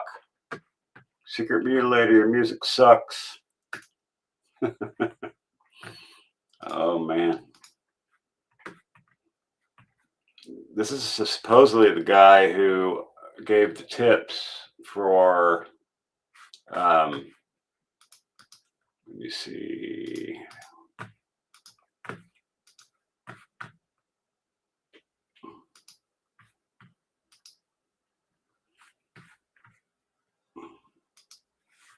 This search group regularly looks for missing people, and they've helped find the remains of dozens of people in the Nogales area, but this is the first time they've received a tip that specifically mentioned Nancy Guthrie. Ramona Guadalupe Ayala Ortiz, the leader of the collective, says a caller last month told her Nancy Guthrie's remains are buried close to the Mariposa port of entry in Nogales, just across the border. Somewhere west of Nogales, in a... Now, how would they know unless they knew who did it?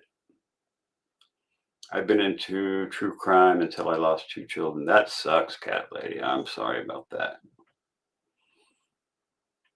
stretch of Sonoran desert that the people who work it call a graveyard without headstones, a phone rang on a Sunday in May. The woman who answered it has spent years learning to listen to strangers describe where the Nerdy, white boy, holiday, Cosmore. Made that happen. Sure, Alex gets butt for it. Nah, we ain't doing that. Sorry. Delete comment.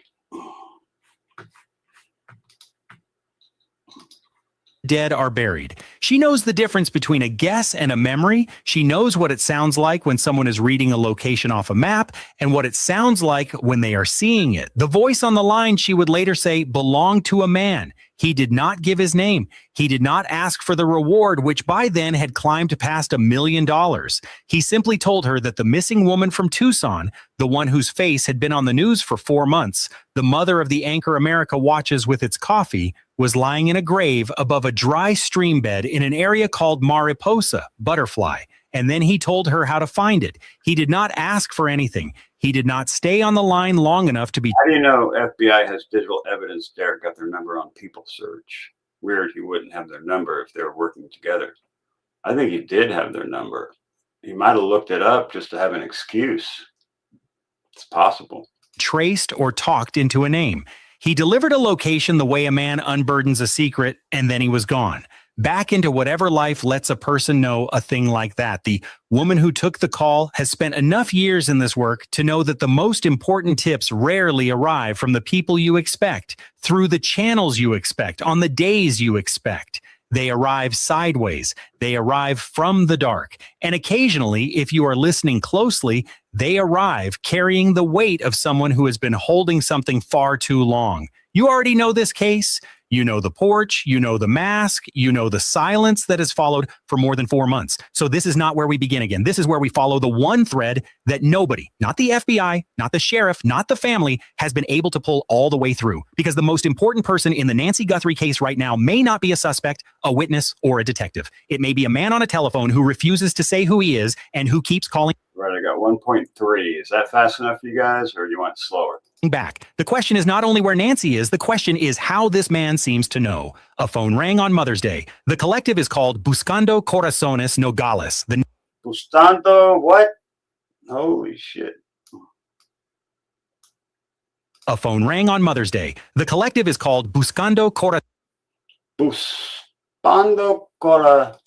Nogales. The name translates, depending on who is doing the translating, as looking for hearts or searching for hearts. And both readings are correct because the work is both. They are volunteers. They are mostly women. Many of them are searching in the long run for someone of their own. In a region where people vanish across an invisible line and are never reported anywhere that counts, they have appointed themselves the record keepers of the disappeared. They do not get paid. They are not deputized. They go out into the worst ground in North America with hand tools and water and a stubbornness that the official world has never managed to match. Their leader is Ramona Guadalupe Ayala Ortiz. Ramona Guadalupe Ayala Ortiz.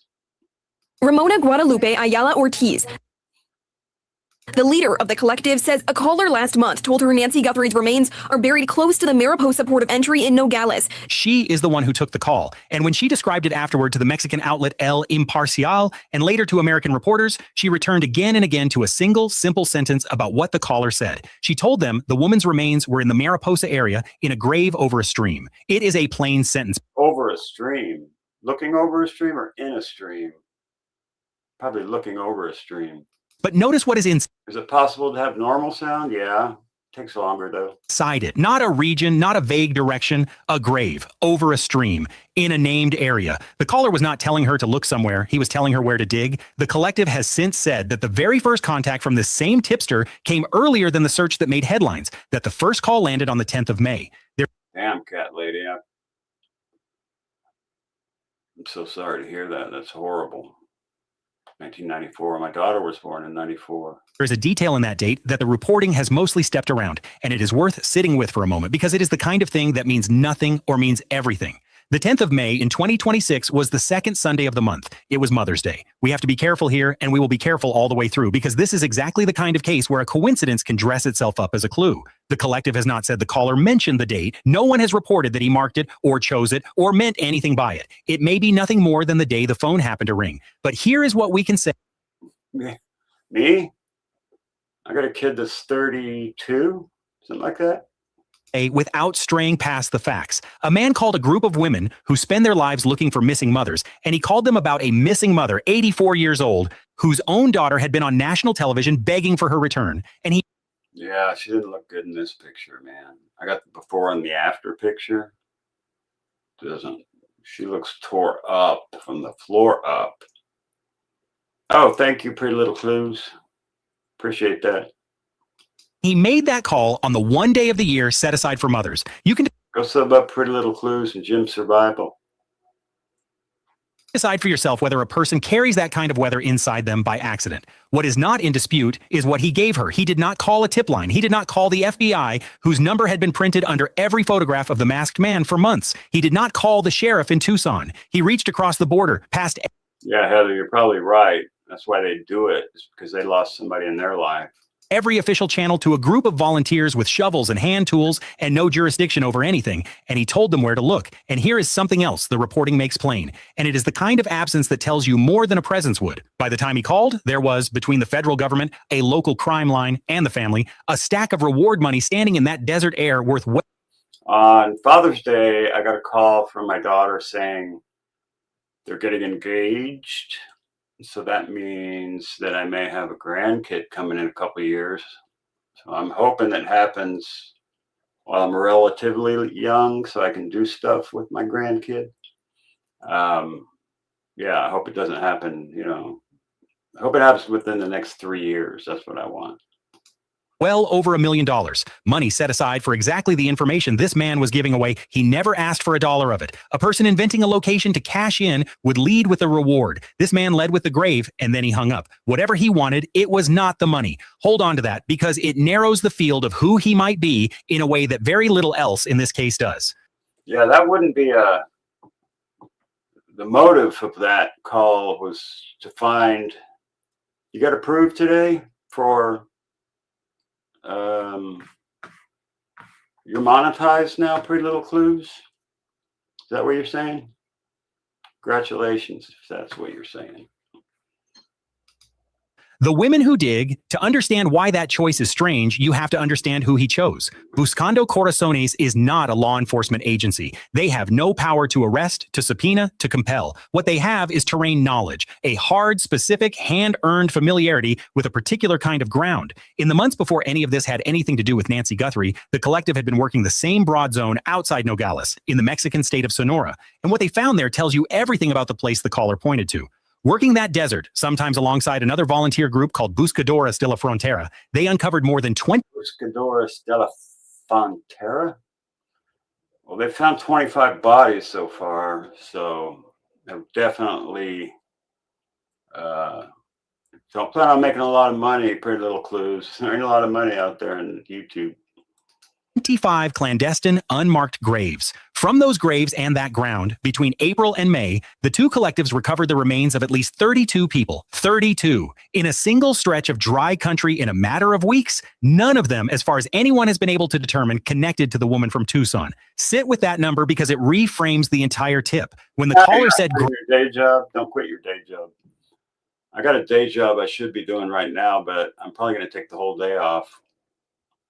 Yesterday, I cleaned off, I had my pergola. I was trying to move my pergola with the tractor. So I had a way that I could pick it up and all this wood like under it so I could pick it up and move it. I picked it up and the whole thing fell off, got bent up, broke all the freaking wood. Not all of it, but a lot of it. And then on Father's Day, I went to get wood, new wood for the pergola, and on my way home the whole pack of 300 pounds of wood flew out of my truck and hit the side of the road. I had no idea until I went back and found it. Lucky I didn't kill anybody. I mean, the Lord's been watching over me for a long time, and I love it.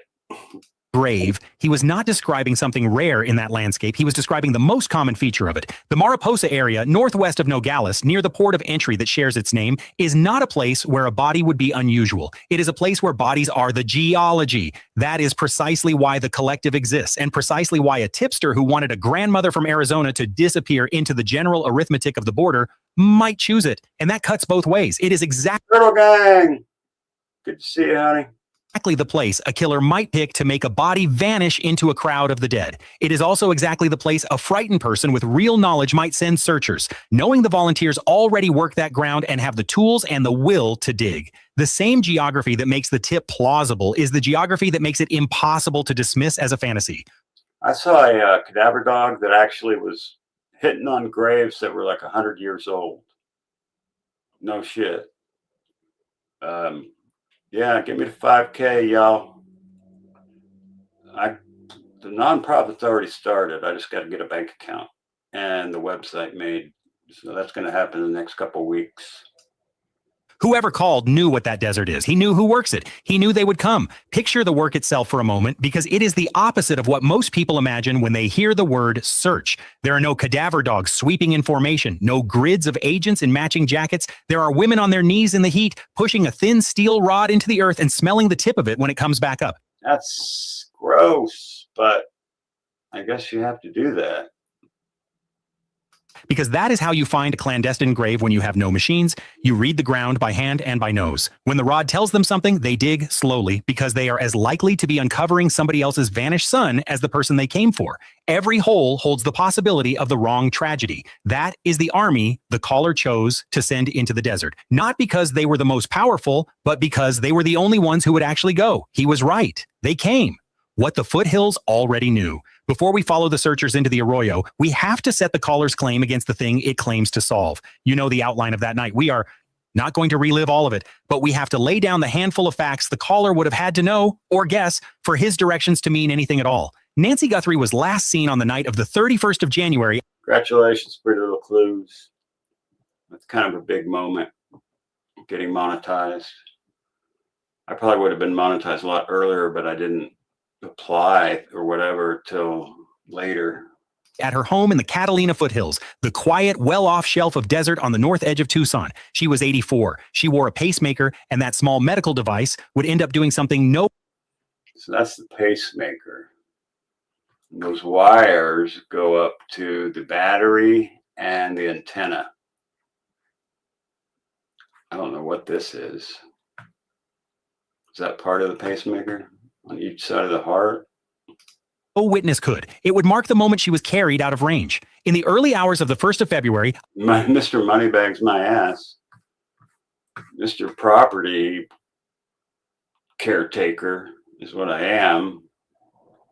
Trying to freaking take care of trying to remodel and re-landscape 2 properties is a freaking huge job, and it takes a lot of money. So, you know, you inherit a piece of property, you think you're going to make money, you're going to spend money before you make money.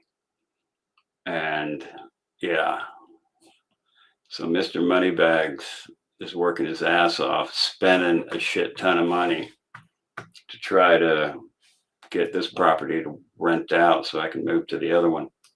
a masked figure approached her door. The doorbell camera caught him before he reached up and killed its view. Investigators have placed that interference at roughly 1:45 in the morning. Motion was detected again about 25 minutes later. And then at 28 minutes past 2...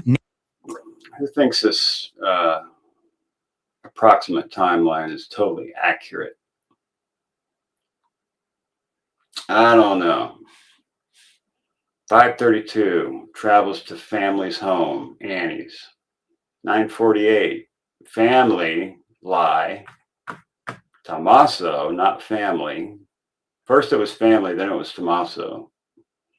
And his garage door opens at 9:48, and the garage door closes at 9:50. Doorbell camera disconnects at 147 or sees a person at 147. I thought it saw a person at 147. But I guess it's 212 that saw a person. And disconnect at 228. Huh. 11:56, family checks on Nancy. That's wrong. It was more like 10:30.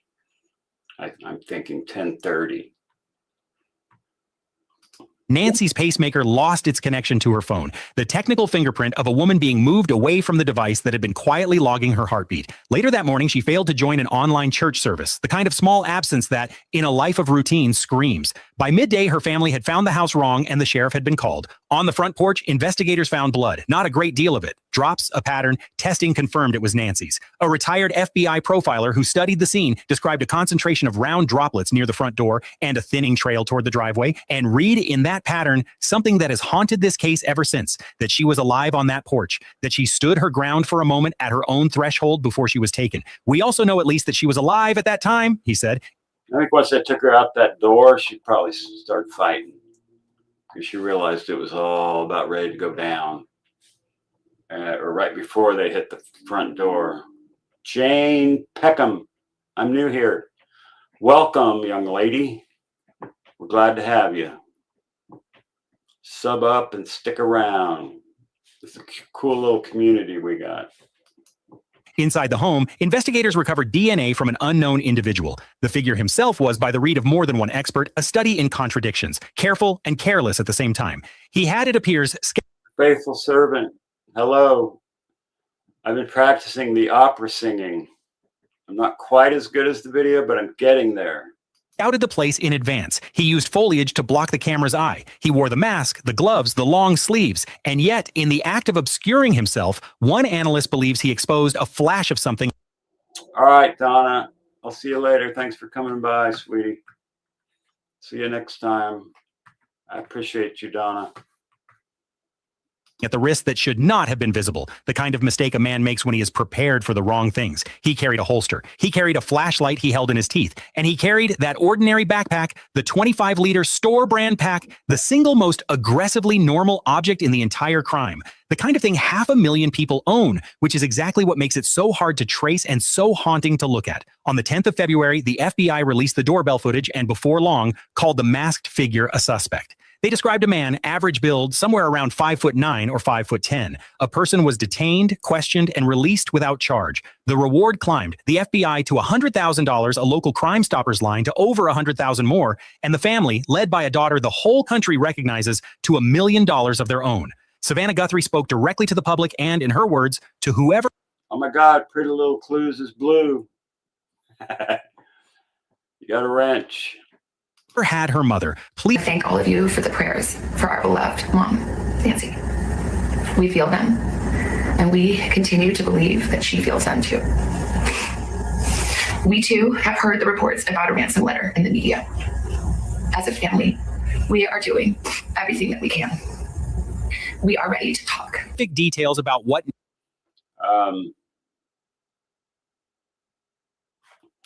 Yeah. The media. As a family, we are doing everything that we can. But you guys didn't pay the freaking money. You didn't pay the half a Bitcoin to find out where her kidnappers were. I don't understand that. If you're worth 40 million, and that's not all cash, right? But if half a Bitcoin is like 35 grand at the time, wouldn't that be like a drop in the bucket to get so you get to be a mod and you're a mod and you're monetized all on the same day. Congratulations, Justine. We love you. I can't get over how Savannah didn't just pay the half a Bitcoin to get her mother's kidnappers' information, unless it was total phony demand. We are ready to talk. Specific details about what Nancy had been wearing, specific details about her clothing. Remember that. We will need it. And then, for month after month, Nothing moved. Tens of thousands of tips, thousands of hours. Surveillance pulled from a 2-mile radius. Cell data, road camera. Now the coyotes screaming is normal. I don't think the coyotes ate Nancy or anything like that. They normally prey on smaller animals like cats, dogs, smaller game like that. And when they do make a kill of even a small kill, they'll start screaming like that. They do it here all the time. When a train goes by, they do it. My dog will start howling. I can get the coyotes to go off if I play coyote noises on my phone, because there's so many coyotes around here. I'll get the coyote audio on my phone and play it, and then the coyotes will start going off. So it's not like they had a person and they're eating them and something like that. I don't buy that. Genetic genealogy, the FBI turning to the same DNA tracing techniques that have cracked decades-old cases, trying to put a name to the unknown profile from inside the home. The sheriff leading the case, Chris Nanos, insisted it had not gone cold. When the labs tell us there is nothing else they can do, he said, then maybe there is a problem, then maybe it is a cold case. But right now, the labs are not telling us that. To the public, though, and to a family living inside the not knowing, the silence was total. 4 months of it. No Nancy, no name, no grave. That is the wall the caller walked up to. That is the 4-month silence he broke with a single sentence about a stream bed in another country. Yes, sirens will set them off. The train horn really sets them off. Because the train goes by here certain times every day, but it's only at night when they go off. They don't go off in the daytime. $152. Who would ask anything for 152? Why wouldn't they put 10 grand in that wallet? 152 just doesn't seem like it's worth it, right? It's crazy. So hold the timeline in your mind. The porch, the blood, the pacemaker, the mask, and those early messages that knew what she was wearing, and ask the question that the rest of this story turned. Yeah, Nanos is a liar. He's a liar. He's a punk. He's an egotistical narcissistic maniac who totally took the teeth out of Pima County Sheriff's Department so we could have ass kissers as a workforce instead of real men that would solve crimes and, stand up to crime and criminals. Instead, all he wants is ass kissers who will do what they say or do what he says. Turns on. Sunflowers, how you doing? No one should be cleared as right, Wilma. How much of that would a stranger need to know to send searchers to the right hole in the ground? And how would a stranger come to know it? 70 miles and a border here is the first thing that should stop you.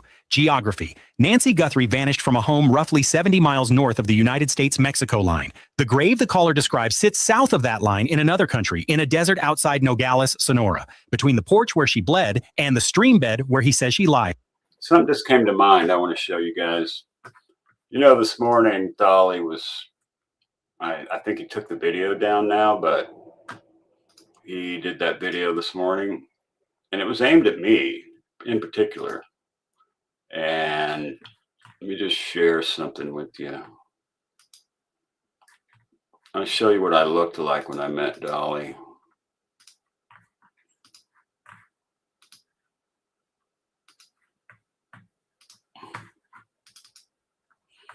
That was me right there. Just waking up from anesthesia, having my upper and lower jaws both cut and my whole face pulled out and plated together. I was swallowing blood and puking it back up like time after time after time. And these Filipino nurses were like screaming at each other. And it kept me awake the whole damn time. It was freaking me out. Wasn't for Mrs. Mab, I'd have gone nuts in that hospital. But when I got out of the hospital, I had nothing to do. I was actually a vice president of intellectual property for a company at this time. About 2 weeks after the operation, the company started harassing me for documents about intellectual property. And I'm like, you know, just give me some time. I'll give you the documents, you know. And he was like, kept razzing me. And you're walking on thin ice and all this garbage after he had already run out of money and stopped paying me. Right. And so I'm doing this work, you know, on the not getting paid at the time. Right. So I told him to kiss my ass and that I quit and I'm not giving him any of his intellectual property material at all. So they were freaking out. Yeah, it was terrible. Anyway, a couple weeks after this, maybe 3 weeks to a month, I started trying to get my bite open. That's when I found Dolly Vision, and he kind of took me in and let me be on panels and kind of gave me a purpose, right, during that time. And that was very valuable to me, that purpose. And it got me into YouTube, kind of got me, you know, going into YouTube and that kind of thing. So, you know, he kind of holds a special place in my heart for being so open, and you were there, and Turtle Gang, and he was nice to me, you know, and so I'll never forget that. So just wanted to say that it was cool. All right, back to the video.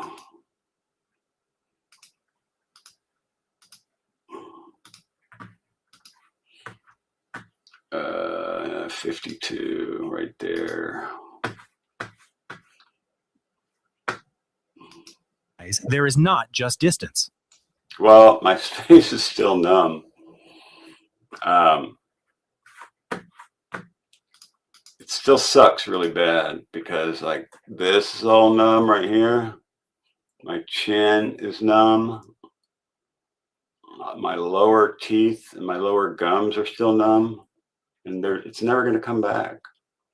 I'm just stuck like this, and it sucks, but it's better than being dead, right? Chewing on the popsicle sticks, exactly. That was me.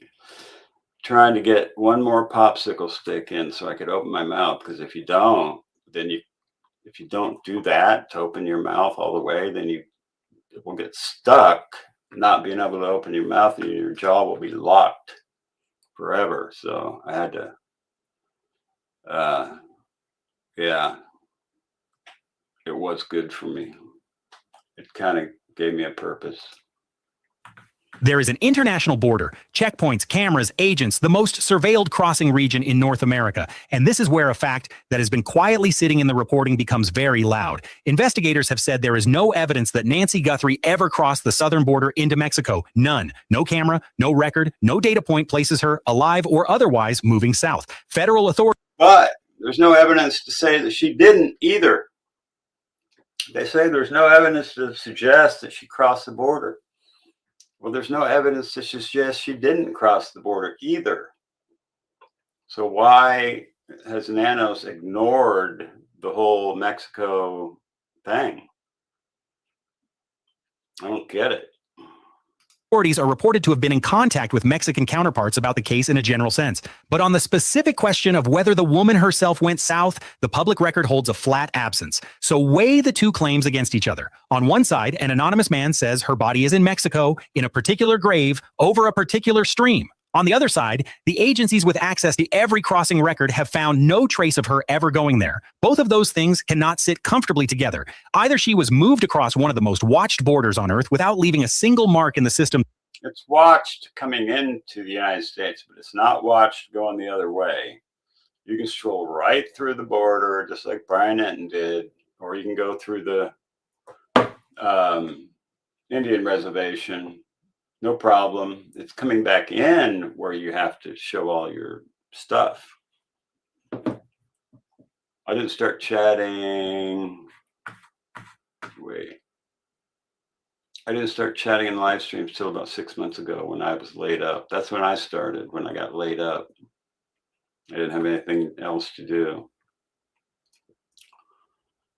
The interview room, because Chris McDonough mods block me for asking too difficult of questions. I am a member over there, but it won't let me do super chats, and it won't let me do any membership like things like you're supposed to be able to do. So, and there's 20,000 people in the chat, so it's like, good luck, you know, working that chat when there's too many people in it like that. Yeah, but I think the content's good. They do talk really slow, so usually I work. Did people you worked for damage your jaw? No. I had obstructive sleep apnea, so I was choking out like every 60 seconds during sleep. And I had like these anxiety attacks and was like tired and shit all the time. And I found out it was because of my lack of oxygen, that I wasn't getting oxygen at night. And the doctor, when he saw my sleep study, he was really freaked out. He said, "You're in emergency territory." He's like, "You could have a heart attack or a stroke at any time." He's like, "You got to get this 480 chokeouts a night down to like some reasonable number, so you don't die between now and when you can get surgery." So I got a CPAP. That didn't work very well. So I got another CPAP. That didn't work very well. So I got the highest end CPAP, and I got it down to 13 per hour instead of 480. Oh, wait, 60 per hour to 13 per hour, which is still not great, but it kept me alive until the operation. And now I don't snore at all. And my airway is totally open. I used to have trouble swallowing. Like when I would eat steak, I would like swallow a piece and it would get stuck like halfway down. And then I would like trying to swallow, I'd drink something and it would be painful because my airway was too small. So they fixed that by pulling my face out. So I actually looked a little bit different before this surgery. 10 millimeters doesn't seem like a lot, but it's like a half an inch. No, that's 13 millimeters. 10 millimeters is about 3/8 of an inch. You have to drink to swallow food. If you guys got sleep apnea, it's dangerous. It's very dangerous. So, yeah, now I have permanent chronic pain in my face. It's not as bad as it used to be. It's to where I can talk and do live streams again, or for the first time, I guess. But when I first started doing lives, I still have trouble. Chris M, when he speaks so well of me, he spoke. Yeah, he did speak well of me when I was on there. He's a good dude. He recognized me when I met him at CrimeCon. He's like, "Man, what are you doing?" I like the guy. He's smart. Karen is awesome, beautiful. He's just like me. We both got lucky with our wives, younger and pretty, both of us. So we're kind of both equal in that respect.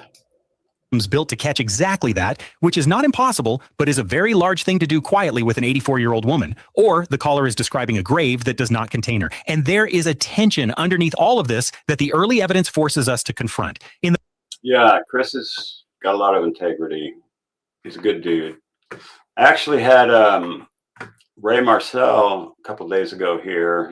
He was in the chat and he just popped up, and we did a live stream together, going over the Nancy Guthrie case. And that was just kind of a organic thing that happened, and it worked out really well.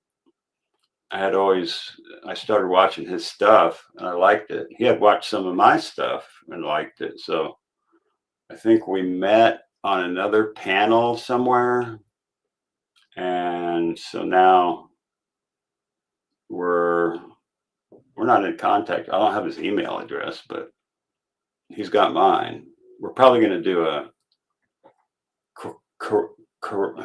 collaboration soon, hopefully. In the first weeks, this case wore the shape of a kidnapping. There were messages to And we both have the same kind of criminal background. I never got caught.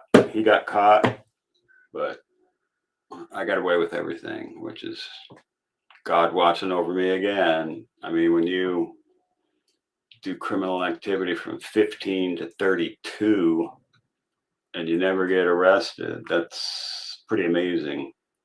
Hey, Patriot. How you doing, Adam? I'd be glad to have you up if you want, but if you're just chilling, that's cool too. I don't think I have a link. I could post one for you, but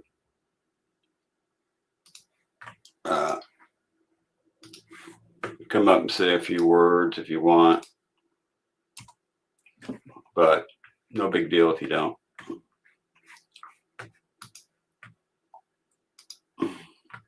a television station. There was talk of proof of life. Savannah Guthrie said the family would pay. That is the grammar of a ransom, of a victim held alive as leverage. Somewhere a payment could buy her back, but a body in a shallow grave. Well, Criminal Network and JLR were both at the Westin on the night that Chris did his meetup. I was supposed to be there too, but I was over at the K. I was with Turtle Gang and Dolly Vision over there at the other hotel. So I hung out with Dolly and them that night. And I was supposed to go over to Guilty of Crime too. Never made it over there, never made it to Chris McDonough, but we had fun. Grave in a foreign desert is a different sentence entirely. It is not leverage, it is disposal. The two theories do not fit in the same room. Either the early messages were the real thing and this Mexican grave is a distraction, or the ransom posture was always a performance and the burial was always the plan. The caller, whoever he is, sits squarely on the scene between those two stories. There is a third possibility, and it is the one that makes the skin prickle, that the caller is not describing where her body went. He is describing where he would like searchers to spend their time, because every shovelful of dirt turned over in a Sonoran arroyo is a shovelful not turned over somewhere else. 70 miles in a border is not just a distance for a body to travel. It is a distance for an investigation to be pulled. We are not saying that is what happened. We genuinely do not know, and neither does anyone speaking on the record. We are saying that the geography itself is a piece of evidence and that it points in two opposite directions at once. Fugitive in here now. Fugitive TV. What's up, brother? Good to see you. And that the man on the phone is the only person who knows which one is true. He called back. If the caller had phoned once and vanished, we would file him with the thousands of other tips that flood a famous case to send you the psychics, the dreamers, the cruel, the confused. A single call about a grave in a desert full of graves is not by itself remarkable. But he did not call once. The collective sent searchers into the Mariposa area on the 16th of May, following the first set of directions. They worked the ground the caller had described. They found nothing connected to Nancy. I'm going to do some research on that. I still got to watch your video from yesterday. I'll probably do that after this live, but love your work, man. You do a great job. You're one of the ones I hope to be like in the future. And that's rare for me to say. Nancy. And in most stories, that would be the end of it. A tip that led nowhere, a desert that kept its secret. Then the phone rang again. The same caller, the collective, says reached out. Emails sent to businesses that can't be traced. Such things should not have. Like I said before, the TMZ has a web form that you fill out. That's how they got those ransom notes. It was because it was a web form that they filled out and didn't put their email address in there. So it's not like they got emails. They got web form tips from their website. a second time, and he did not simply repeat himself, he refined. He gave a second, more specific location within the same general area, the behavior of someone who had been following the search closely enough to know it had missed. That is not how a hoaxer who has shot his single arrow behaves. A person inventing a story tends to tell it once and let it stand, because elaboration is where lies get caught. This man did the opposite. He came back with more, and there is a detail from those calls that once you hear it is... Yeah, fugitive, the groups that, yeah, the splinter nonprofit I would look at. Also, apparently they're moving, I heard, and the Bravo teams that Nanos dismantled would be another area to look at, because he dismantled the Bravo teams that are pretty valuable for solving crimes. Very hard to set down. According to the collective's leader, the caller did not only describe a location, he described how the searchers would know they had the right person, characteristics, details of clothing, the sort of thing that would let a volunteer standing over a grave say, yes, this is her, this matches. Think about what that requires. To send searchers to a grave is one thing. A person could do that on rumor. To tell them in advance what they will find when they open it is another thing entirely. Now, if they found 25 graves of various people, how do they got to get DNA back before they can say if it's Nancy or not, right? So they could have already found her and just don't know it yet, because by now it'd be bones. They would be able to tell the difference between male and female and age, but yeah, they probably are able to tell enough to eliminate that it's her, but they still might find her.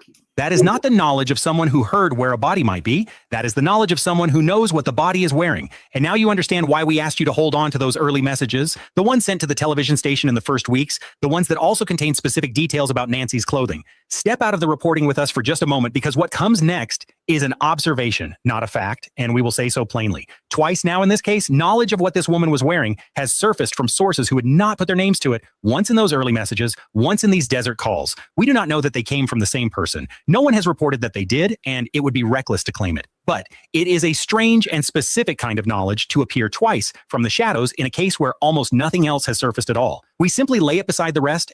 17 more for what? Are you going to 10,000, Patriot?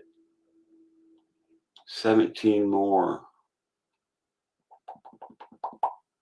Oh, 17 more for Jim to get 250th birthday of the U.S. knife. What kind of knife are you doing? I'd like to win that knife. I could unsub and sub right at the end and be the 250. Thought you were just at 300. Oh, 250 anniversary knife when you get to 300 subs. Gotcha.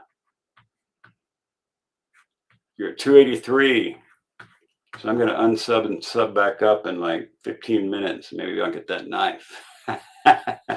And let it sit there, because a careful person notices when the same locked door is touched twice. So the second search went out on the 10th of June to the lab is slow, talk slow. Yeah, the only problem I have with the interview room is they're damn long, 3-4 hours. I have to have them on double speed just to watch it, unless I'm watching it live like I was last night. See, that's the thing. When I talked to Alex last night, we were both watching the interview room, and so I thought that was going to be the topic of discussion when we did the live last night. I had no idea what it would go like it did, and I think it went all right. Adam and Sleuth and I was in there, and Alex, but I don't know the other people, Gigi and some other. The more precise spot the caller had named, and the desert once again was asked to give up the woman from Tucson. This is the part of the story that the headlines flattened, and it is the part that matters most, so we are going to slow all the way down. Most of the coverage gave it a single line. Searchers found nothing. The search came up empty and moved on. But what actually happened in that arroyo is far stranger than nothing, and if you only read the headline, you miss the most important thing in this entire case. When the searchers reached the location from the caller's more detailed directions, they found a grave, not a metaphor, not a likely spot, an actual grave dug into that hard ground, matching the description the anonymous man had given them. The collective's leader has said that one grave in particular fit what the caller had described. The right kind of place, in the right area, over the right ground. And here's the detail that should make the hair on your arm stand up. The collective had worked this same Mariposa ground before in their earlier searches. And when they checked what they knew of it against what they were now looking at, the leader has said that this specific grave had not existed during their prior operation. Now that's interesting, where the grave was not there, and all of a sudden now it is. That's a newer grave. Which can only mean one thing. In the time between their earlier work and this search, in that empty stretch of desert, 70 miles and a border away from a Tucson porch, someone had recently dug a grave in the exact place an anonymous caller said the body of Nancy Guthrie would be. So they opened it. It was empty. Molly? What did Molly do? Molly, I'm new to your channel. Found you today from another live, like coverage, subbed up. Thank you very much, Molly 0617. Welcome. I welcome all of my subs. I love every one of you. And I appreciate every one of you. And we're going to do great things here. It's going to be awesome. You just wait. It is going to be awesome. I know it is. I was going to get to the bank before they close and start that bank account. It's 2:12. Got to get going soon. Let that land, because it is one of the strangest facts in this entire 4-month ordeal. The caller was not wrong about the grave. There was a grave freshly made where he said it would be. He was only wrong, or was made to be wrong, or chose to be wrong about what was inside it. The hole was real. The directions were good. The body was gone, or had never been placed, or had been moved. Now hold the two readings side by side, because the empty grave is a fact that fits both of the men this caller might be, and it fits each of them perfectly. Read it one way, and it is the most human thing in the world. A frightened person knew where a grave had been dug. Maybe he watched it happen. Maybe he was told. He carried that knowledge for weeks, and on Mother's Day it became too heavy, and he called the only people he could think of who would actually go and look. By the time the searchers arrived, the body had been moved by whoever put it there in the first place, because graves that one nervous man knows about are graves that other, less nervous people know they cannot leave alone. In that reading, the empty hole is a tragedy of timing.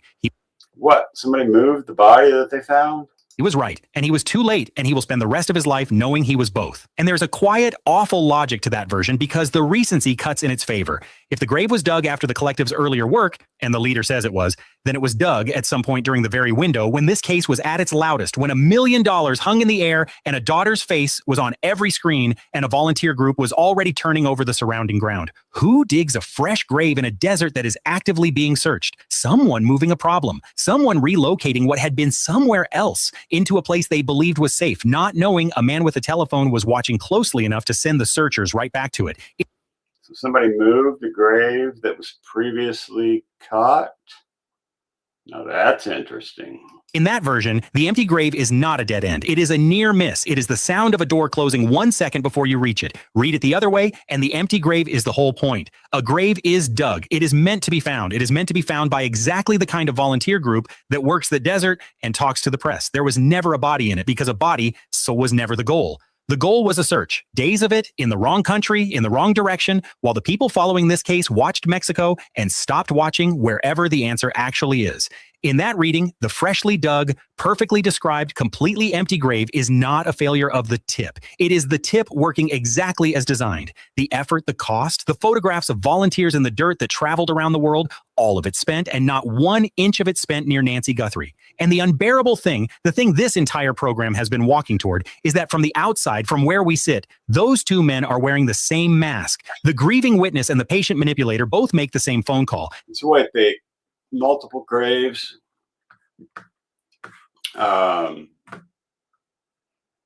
Multiple graves was moved a few days ago, the day they suspended the search. They suspended the search and then graves were moved. They continued searching a day later, but during that pause, a few graves were dug up. Oh no. That was probably her and a couple of other people. That sucks.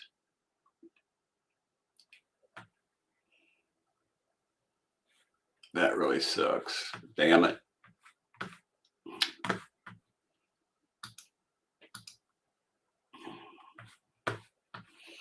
Well, I hope they track her down. They both give good directions. They both lead searchers to a real, recent grave. The only difference between them is what is in their heart when they dial, and that is the one thing a telephone cannot carry. Two kinds of stranger. So let us ask it plainly. The question in the title, the question that has been sitting under every minute of this, is this a man whose conscience finally cracked, or is it a man using the appearance of conscience as a tool? Step out of the reporting for a moment, because what follows is reasoning, not fact, and we will tell Thank you, Janet. I appreciate that, hon. you the instant we step back in. In investigations like this one, an anonymous caller who keeps coming back with sharper and sharper directions tends to belong to one of two families of person. The first is the reluctant knower. This is someone with genuine direct knowledge who is too frightened, too compromised, or too ashamed to walk into an FBI field office and say what they know with I think the dude should go out there with the searchers and show them where the hell it's at. Like today. their name attached. In border country, that fear is not abstract. To know where a clandestine grave is can mean you were near the people who made it, and the people who make those graves are not known for forgiving the ones who talk. So the reluctant knower finds the safest possible channel. A volunteer group, not a badge. A phone, not a face. Another country's desert, not a sworn statement. He gives real information because it is real. He calls back with more because the not telling is eating him alive. He chooses Buscando Corazones precisely because they are not the police. Everything about that profile fits the calls we have described. The Mother's Day timing, the refusal to be named, the refusal to touch the reward, the escalating specificity, the verifying details about clothing. All of it is consistent with a person who knows too much and is trying to do one right thing without being destroyed for it. And notice how much the small things favor this reading. A con artist chasing $1 million reward calls the people holding the money. He does not call volunteers who could not pay him a cent. A man inventing a story for attention tells it once, loudly, in a way that gets back to him. He does not. Fugitive, it sounds like a cartel dumping ground for competing cartel members or wars, you know what I'm saying? Feed it quietly across a border to a group that will get the credit. The reluctant knower behaves exactly as this caller has behaved, usefully, anonymously, repeatedly, and for nothing. If there is a portrait of conscience in this case, that is what it looks like. Not a confession. A man who cannot confess, doing the only version of telling the truth that he believes will not get him killed. The second family is the opposite animal wearing the same coat. This is the person with knowledge who is feeding it out deliberately in measured doses to steer. He too gives real details because a tip with no truth in it gets ignored and he needs to be believed. He too calls back because a single tip is a dead end, but a developing tip keeps a search committed, keeps volunteers in the wrong arroyo, keeps the cameras pointed south. The empty grave does not embarrass him, it extends him. Every failed search is a reason for one more call, one more location, one more week of attention spent in the wrong place. This profile fits the call just as snugly as the first. That is the problem. That is the whole problem. Why can't they have cadaver dogs out there? Because this cartel run area? Fugitive? Is that why? And the manipulator has his own quiet tells, the mirror image of the other man's. He would know the clothing not because he grieves the body, but because he handled it. He would. Couldn't believe there wasn't more blood on his truck from the elk. Thought there would be. Are you talking about the guy that hit the elk in Colorado? Because I remember that. It's a dumping ground. A lot of bodies are people who owed money, smugglers, coyotes, people who stole shit. Coyotes are people who are trying to cross but did not pay a fee, of people who died from trying to cross. Yeah, get it. Or people who tried to sneak through without paying a coyote. Would choose anonymity, not out of fear of cartels, but out of fear of phone records. He would refuse the reward not out of decency, but because collecting it means surfacing, and surfacing is the one thing a guilty man cannot do. The same 5 facts. Group search could, that fits the same thing TMZ was saying, yeah. Timing, the silence, the persistence, the clothing, the indifference to money, assemble into a saint or a strategist depending only on the order you read them in. We have now built both men. Would have loved to know that vehicle he wrecked. Luke wrecked. I would have loved to know the wreck that Luke got into with that Challenger or Charger or whatever that blue car was that was in front of his house. I hope they process that. I doubt they did because they've been so damn ineffective and lame, but if it was me, I'd have forensically processed that Luke's car that was wrecked. I would have hauled that off. Yeah. So if the tip was credible, if there was a number of dumping grounds.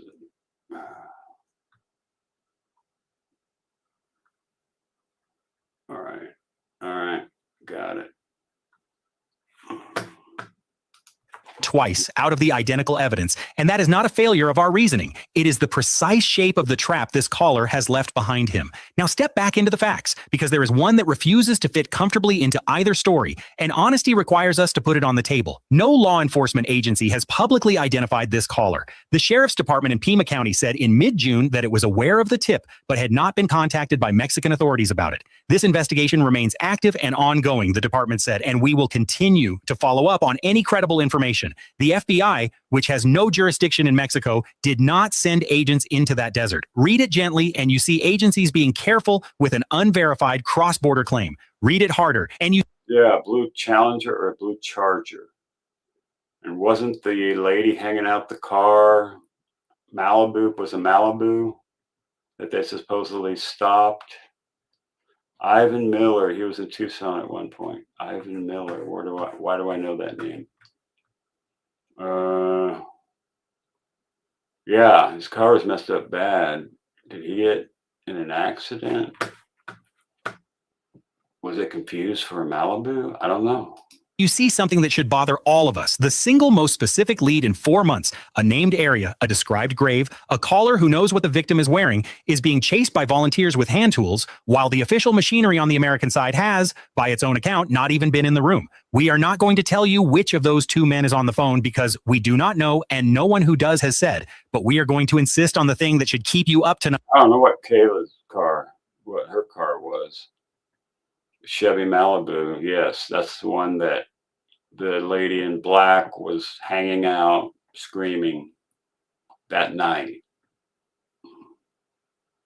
And could have that been mistaken for a Charger or a Challenger? Probably. Night. Both of those men exist in the world. Both of them make this exact call, and only one of them wants Nancy Guthrie found. The house that couldn't decide who was in charge. To understand why the most specific lead in this entire... Cuff you. How you doing? Case ended up in the hands of volunteers with shovels, you have to understand what had been happening on the American side of the line in the months before that phone rang. Because the official response to Nancy Guthrie's disappearance has not been a single smooth machine. It has, by the public reporting, been 2 agencies that could not always agree on who was driving. Within days of the abduction, a quiet but serious conflict surfaced. The FBI, according to a report carried by Reuters citing a law enforcement official, had asked the Pima County Sheriff's Department to send key physical evidence, a glove recovered near the home and DNA from the scene, to the Bureau's National Laboratory at Quantico. The sheriff, Chris Nanos, instead routed evidence to a private lab in Florida. To the federal source, that choice was close to incomprehensible. Yeah, I mean, Nanos is just making choices because he hates the FBI. We know he does because I saw interviews of him about the FBI. He don't like them. That's why he kept him out.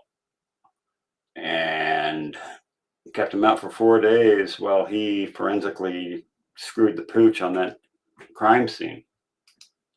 This is dumb, the official reportedly said. I want to know where they haul the cars.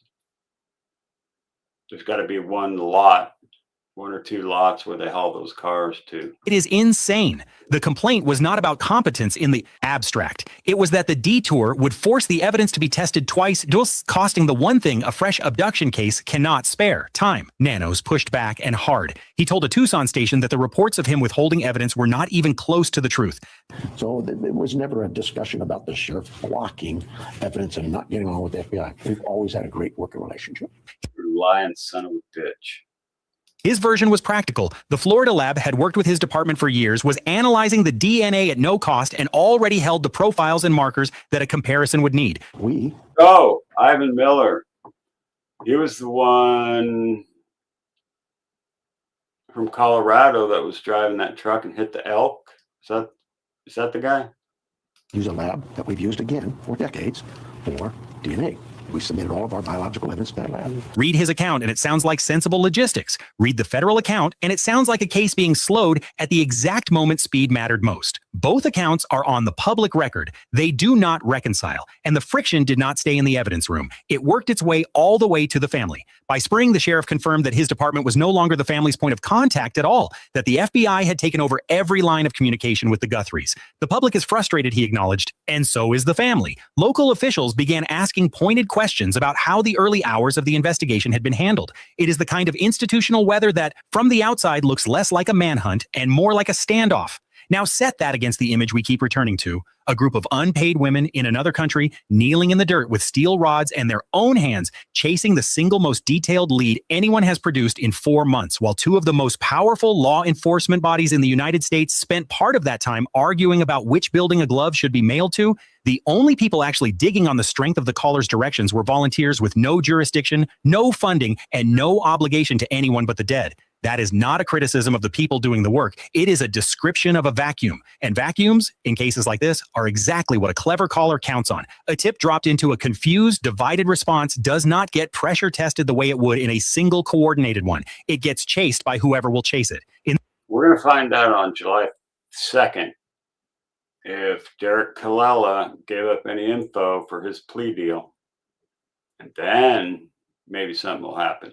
In this case, that was Buscando Corazones, which sharpens the oldest question in the story to a fine point. If you had real, dangerous, name-on-the-line knowledge of where Nancy Guthrie was, and you had watched for months the agencies meant to find her trip over each other in public, would you trust them with it, or would you too look south to the women who actually go out and dig? The dysfunction on the American side does not tell us whether the caller is a conscience or a con, but it does explain with uncomfortable clarity why a man with a secret might decide that the safest, surest hands for it were the ones You guys still fighting about Alex in here? That story,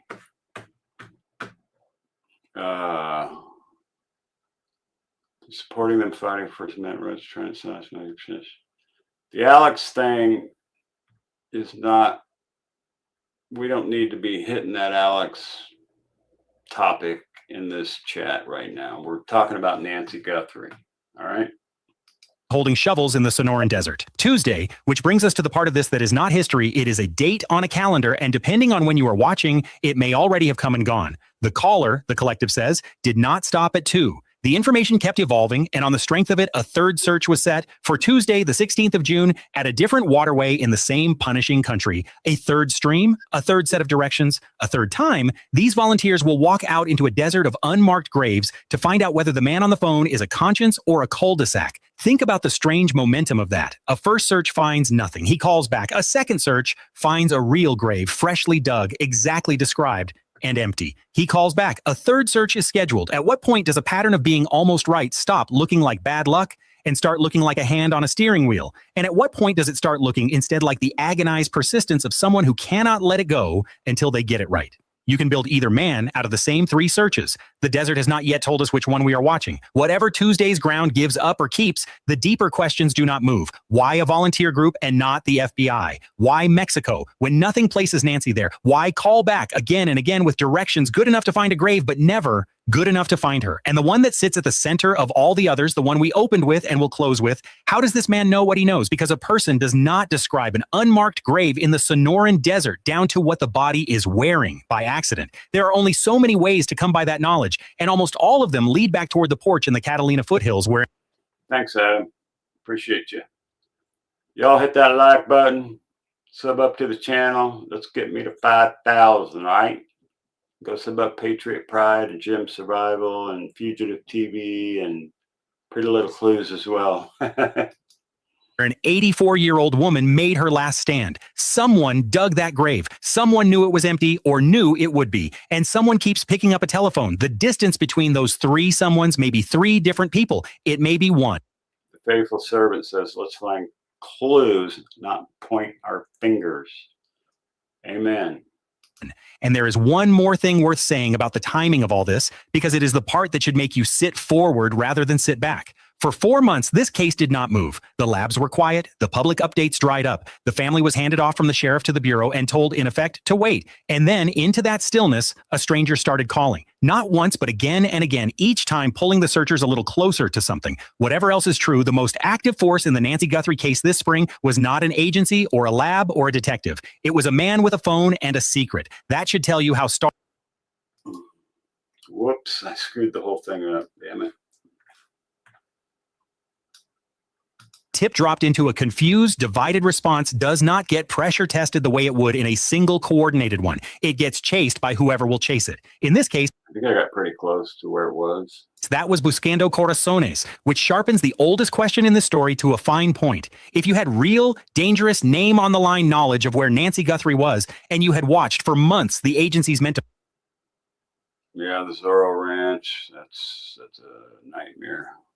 find her trip over each other in public, would you trust them with it? Or would you too look south to the women who actually go out and dig? The dysfunction on the American side does not tell us whether the caller is a conscience or a con, but it does explain with uncomfortable clarity why a man with a secret might decide that the safest, surest hands for it were the ones holding shovels in the Sonoran Desert. Tuesday, which brings us to the part of this that is not history, it is a date on a calendar, and depending on when you are watching, it may already have come and gone. The caller, the collective says, did not stop at 2. The information kept evolving, and on the strength of it, a third search was set for Tuesday, the 16th of June, at a different waterway in the same punishing country. A third stream, a third set of directions, a third time, these volunteers will walk out into a desert of unmarked graves to find out whether the man on the phone is a conscience or a cul-de-sac. Think about the strange momentum of that. A first search finds nothing. He calls back. A second search finds a real grave, freshly dug, exactly described, and empty. He calls back. A third search is scheduled. At what point does a pattern of being almost right stop looking like bad luck and start looking like a hand on a steering wheel? And at what point does it start looking instead like the agonized persistence of someone who cannot let it go until they get it right? You can build either man out of the same 3 searches. The desert has not yet told us which one we are watching. Whatever Tuesday's ground gives up or keeps, the deeper questions do not move. Why a volunteer group and not the FBI? Why Mexico when nothing places Nancy there? Why call back again and again with directions good enough to find a grave, but never good enough to find her? And the one that sits at the center of all the others, the one we opened with and will close with, how does this man know what he knows? Because a person does not describe an unmarked grave in the Sonoran Desert down to what the body is wearing by accident. There are only so many ways to come by that knowledge, and almost all of them lead back toward the porch in the Catalina foothills where an 84-year-old woman made her last stand. Someone dug that grave. Someone knew it was empty or knew it would be. And someone keeps picking up a telephone. The distance between those 3 someones may be 3 different people. It may be 1. And there is one more thing worth saying about the timing of all this, because it is the part that should make you sit forward rather than sit back. For 4 months, this case did not move. The labs were quiet. The public updates dried up. The family was handed off from the sheriff to the bureau and told, in effect, to wait. And then, into that stillness, a stranger started calling. Not once, but again and again, each time pulling the searchers a little closer to something. Whatever else is true, the most active force in the Nancy Guthrie case this spring was not an agency or a lab or a detective. It was a man with a phone and a secret. That should tell you how starved this case has been for anything that breathes, and how dangerous it is that the one thing moving it is a voice no one can identify. The woman at the center of it. And it is easy, in a story built around an anonymous voice and an empty grave, to let the woman herself slip out of frame. So before we close, we bring her back to the center where she belongs, because everything in this case, the calls, the searches, the institutional fighting, the reward climbing into 7 figures, exists All about Nancy Guthrie. It's not about YouTubers. It's not about bullshit fights. It's about Nancy Guthrie. Let's find her, find out what the hell is going on. only because of her. Nancy Guthrie is 84 years old. She is described as frail, with limited mobility, a woman who relied on daily medication, and who carried a pacemaker that has, in the cruelest of ironies, become a piece of evidence. She lives a life of routine, the kind of life where a missed online church service is not a small thing, but an alarm bell, because she simply does not miss it. That is the detail that first told her family something was wrong. Not a dramatic discovery, but an absence from an ordinary Sunday morning. Her children include a daughter the entire country wakes up to, but on the 31st of January, she was not a headline. She was a grandmother in the Catalina foothills, dropped at home for the night, expected at church the next day. We say this plainly because the reporting has not flinched from it, and we will not insult you by pretending otherwise. Some experts who have studied the evidence, the blood on the porch, the violence implied by that masked figure, the months of total silence, have said it is unlikely that a woman of her age and fragility, taken under those circumstances, is still alive. That is an expert's grim read, not a confirmed fact. And True. It's possible that she is still alive, but not likely. The numbers, I would say, is 90-10. 10% she's still out there, 90% she's passed. And it has never been officially declared. No one has found her. Until someone does, she is a missing person, and her family speaks of her in the present tense, and so will we. But it is the shadow under this entire case, and it is the reason the Search Collective frames its work the way it does. Not as a rescue, but as a recovery, a bringing home. And that is what gives the anonymous calls their terrible weight. If the experts are right, then the man on the phone is not offering a chance to save Nancy Guthrie. He is offering a chance to end her family's not knowing, to let them stop searching the horizon and start to grieve. Her daughter has stood in front of cameras and told whoever holds her mother that the family is ready to talk, that they would pay, that they will never give up. Those are not the words of a public figure managing a story. They are the words of a child who wants her mother back in any condition the world will allow. Every failed search. 7,500 acres is Sorrow Ranch. 7,500 acres. And that could hold a lot of bodies, I'm telling you. In that Sonoran desert lands on that family as one more day at the edge of an answer that will not come. So when we wait, what's up, Matt? The two men this caller might be, remember what hangs on the difference. One of them is offering that family the end of the worst part. The other is using their hope as a tool, dangling the possibility of an answer to buy himself time and cover. There is no neutral version of this man. Whatever is in his heart, he is standing between an 84-year-old woman and the people who love her, and he is the only one who knows which way he intends to step. The question that won't let go. We started on a Sunday in May with a phone ringing in a desert and a woman who has trained herself to hear the difference between a guess and a memory. We are going to end where the case actually stands, which is not at an answer, but at a held breath. There is no body. There is no name. There is no arrest in the abduction of Nancy Guthrie. There is a porch with her blood on it, a mask that has never come off, a daughter who is... I don't know who sent the tip in. The man who gave the volunteer tip on the grave in Mexico identified. I don't think they ever identify it in this damn video. I don't know why they don't, but they're supposed to. Come on, man. Was promised the country she will not give. If it's a psyop, she may be alive. Very true. Very true.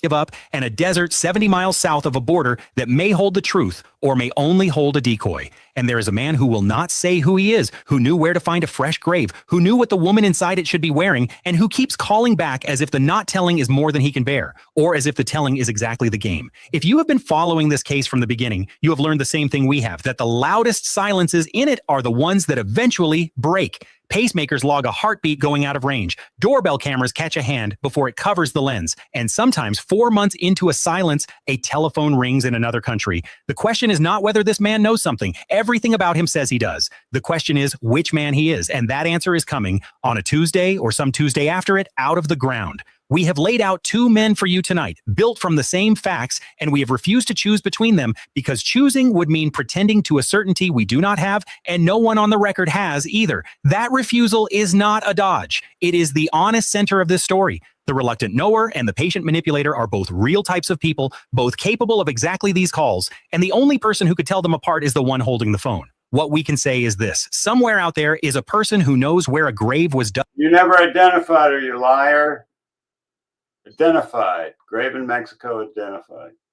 In the Sonoran Desert, who knew what the woman they expected to find inside it was wearing, and who has chosen 3 times now to whisper it across a border to volunteers rather than say it plainly to the people whose job is to act on it. Hold that image. It is the whole case in a single frame. If you want to follow this with us as it develops, the third search, whatever comes after it, and the moment this caller is finally either cleared or unmasked, please subscribe to this channel and turn on notifications so the next update finds.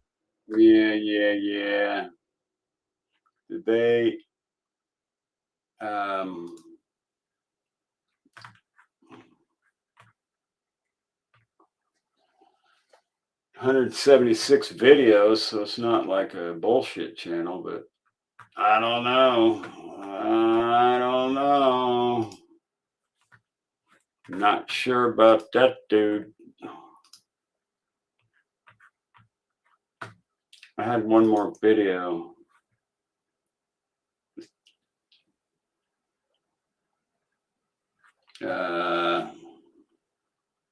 Brian records 36 minutes. So if I play it on fast speed, we may be able to listen to this one and then end the stream. Damn, it's getting late.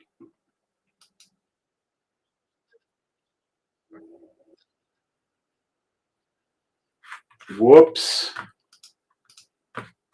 Sorry about that, guys.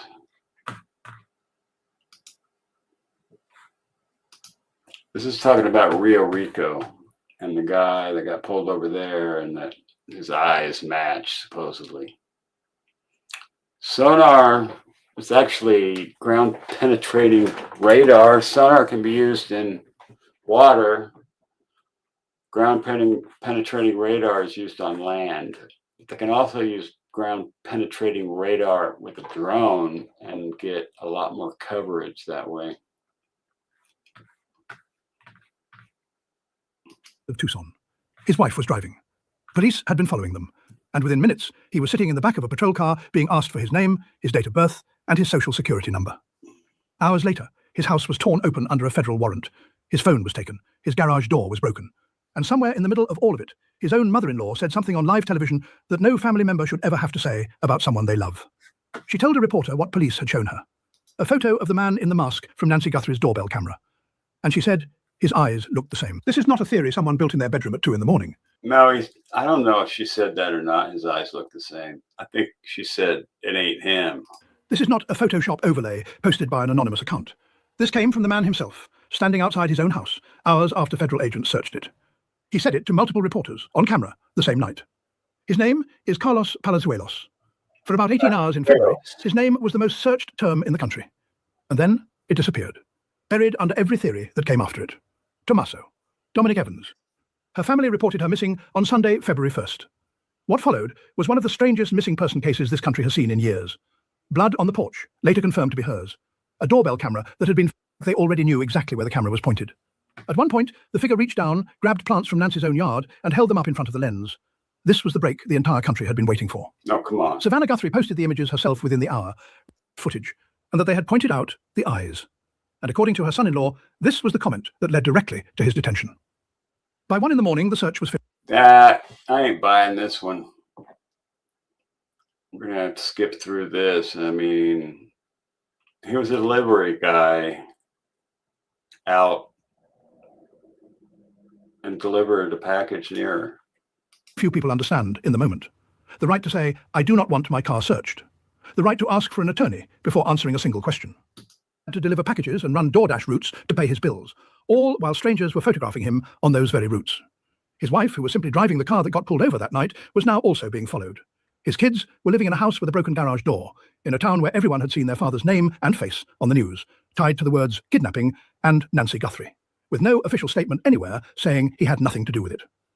His attorney had one specific simple request for Pima County Sheriff Chris Nanos. Come out publicly and say that Carlos Palazuelos had nothing to do with Nancy Guthrie's disappearance. That request was never granted. Forensic experts who study facial identification will tell you that recognizing a person from a small, visible portion of their face through fabric, in low light, captured on a consumer-grade doorbell camera, is one of the least reliable forms of identification that exists. Exactly. The eyes So you can't say it's him. would have been negligent. The traffic stop, the search warrant, the questioning, all of that was reasonable police work based on a real, named tip that came directly from inside the family. What was as almost anyone could. Think about what a delivery. Not that she knew his name, but that if he I'm getting ready to wrap this up anyway. This video's stupid. reward was announced, which tells you the reward itself may have shaken something loose, even if the public never learned exactly what. Between reasonable police work and an unfinished promise to a private citizen is the part of this story that deserves to be remembered, even if the headlines moved on months ago. It's the part of this case that doesn't require a single new clue, a single new theory, or a single new suspect to fix. It only requires one phone call, one statement, one sentence from Pima County that has never been made. Think about every other major name connected to this case. Tommaso Cioni has the sheriff's written statement that the family is cleared. Annie and Savannah have the full weight of national media defending them at every turn. Even Dominic Evans, whatever you believe about him, has had his side of the story published in the New York Times. Carlos never been cleared. Palazuelos, a man with no criminal record, no connection to the family, no resources, no platform, has nothing. No statement, no clearance. Guthrie is still missing. As of right now, more than 4... I'd be suing if I was Carlos. Oh, Lord. Yeah. How many subs you got now, Jim? You doing good?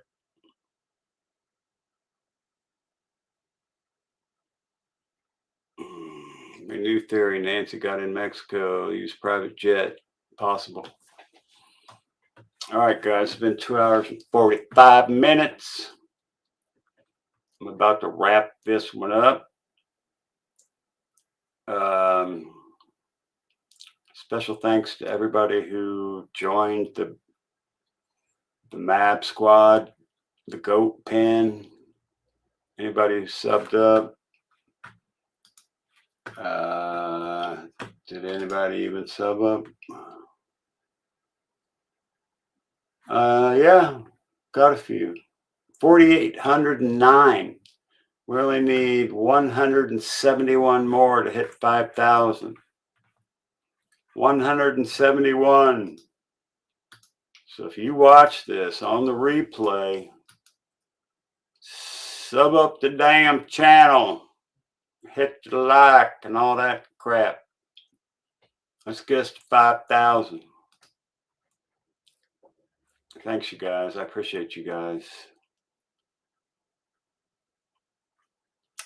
Yeah. Love all you guys. I will be taking it easy the rest of the day. I'm probably not going to do any work since it's already almost 3 o'clock. So, I'm going to get the hell out of here. Catch you on the flip side. San Juan. The Mabster is ending the stream. Peace out. Mab loves y'all. I'll see you on the next one, maybe tonight.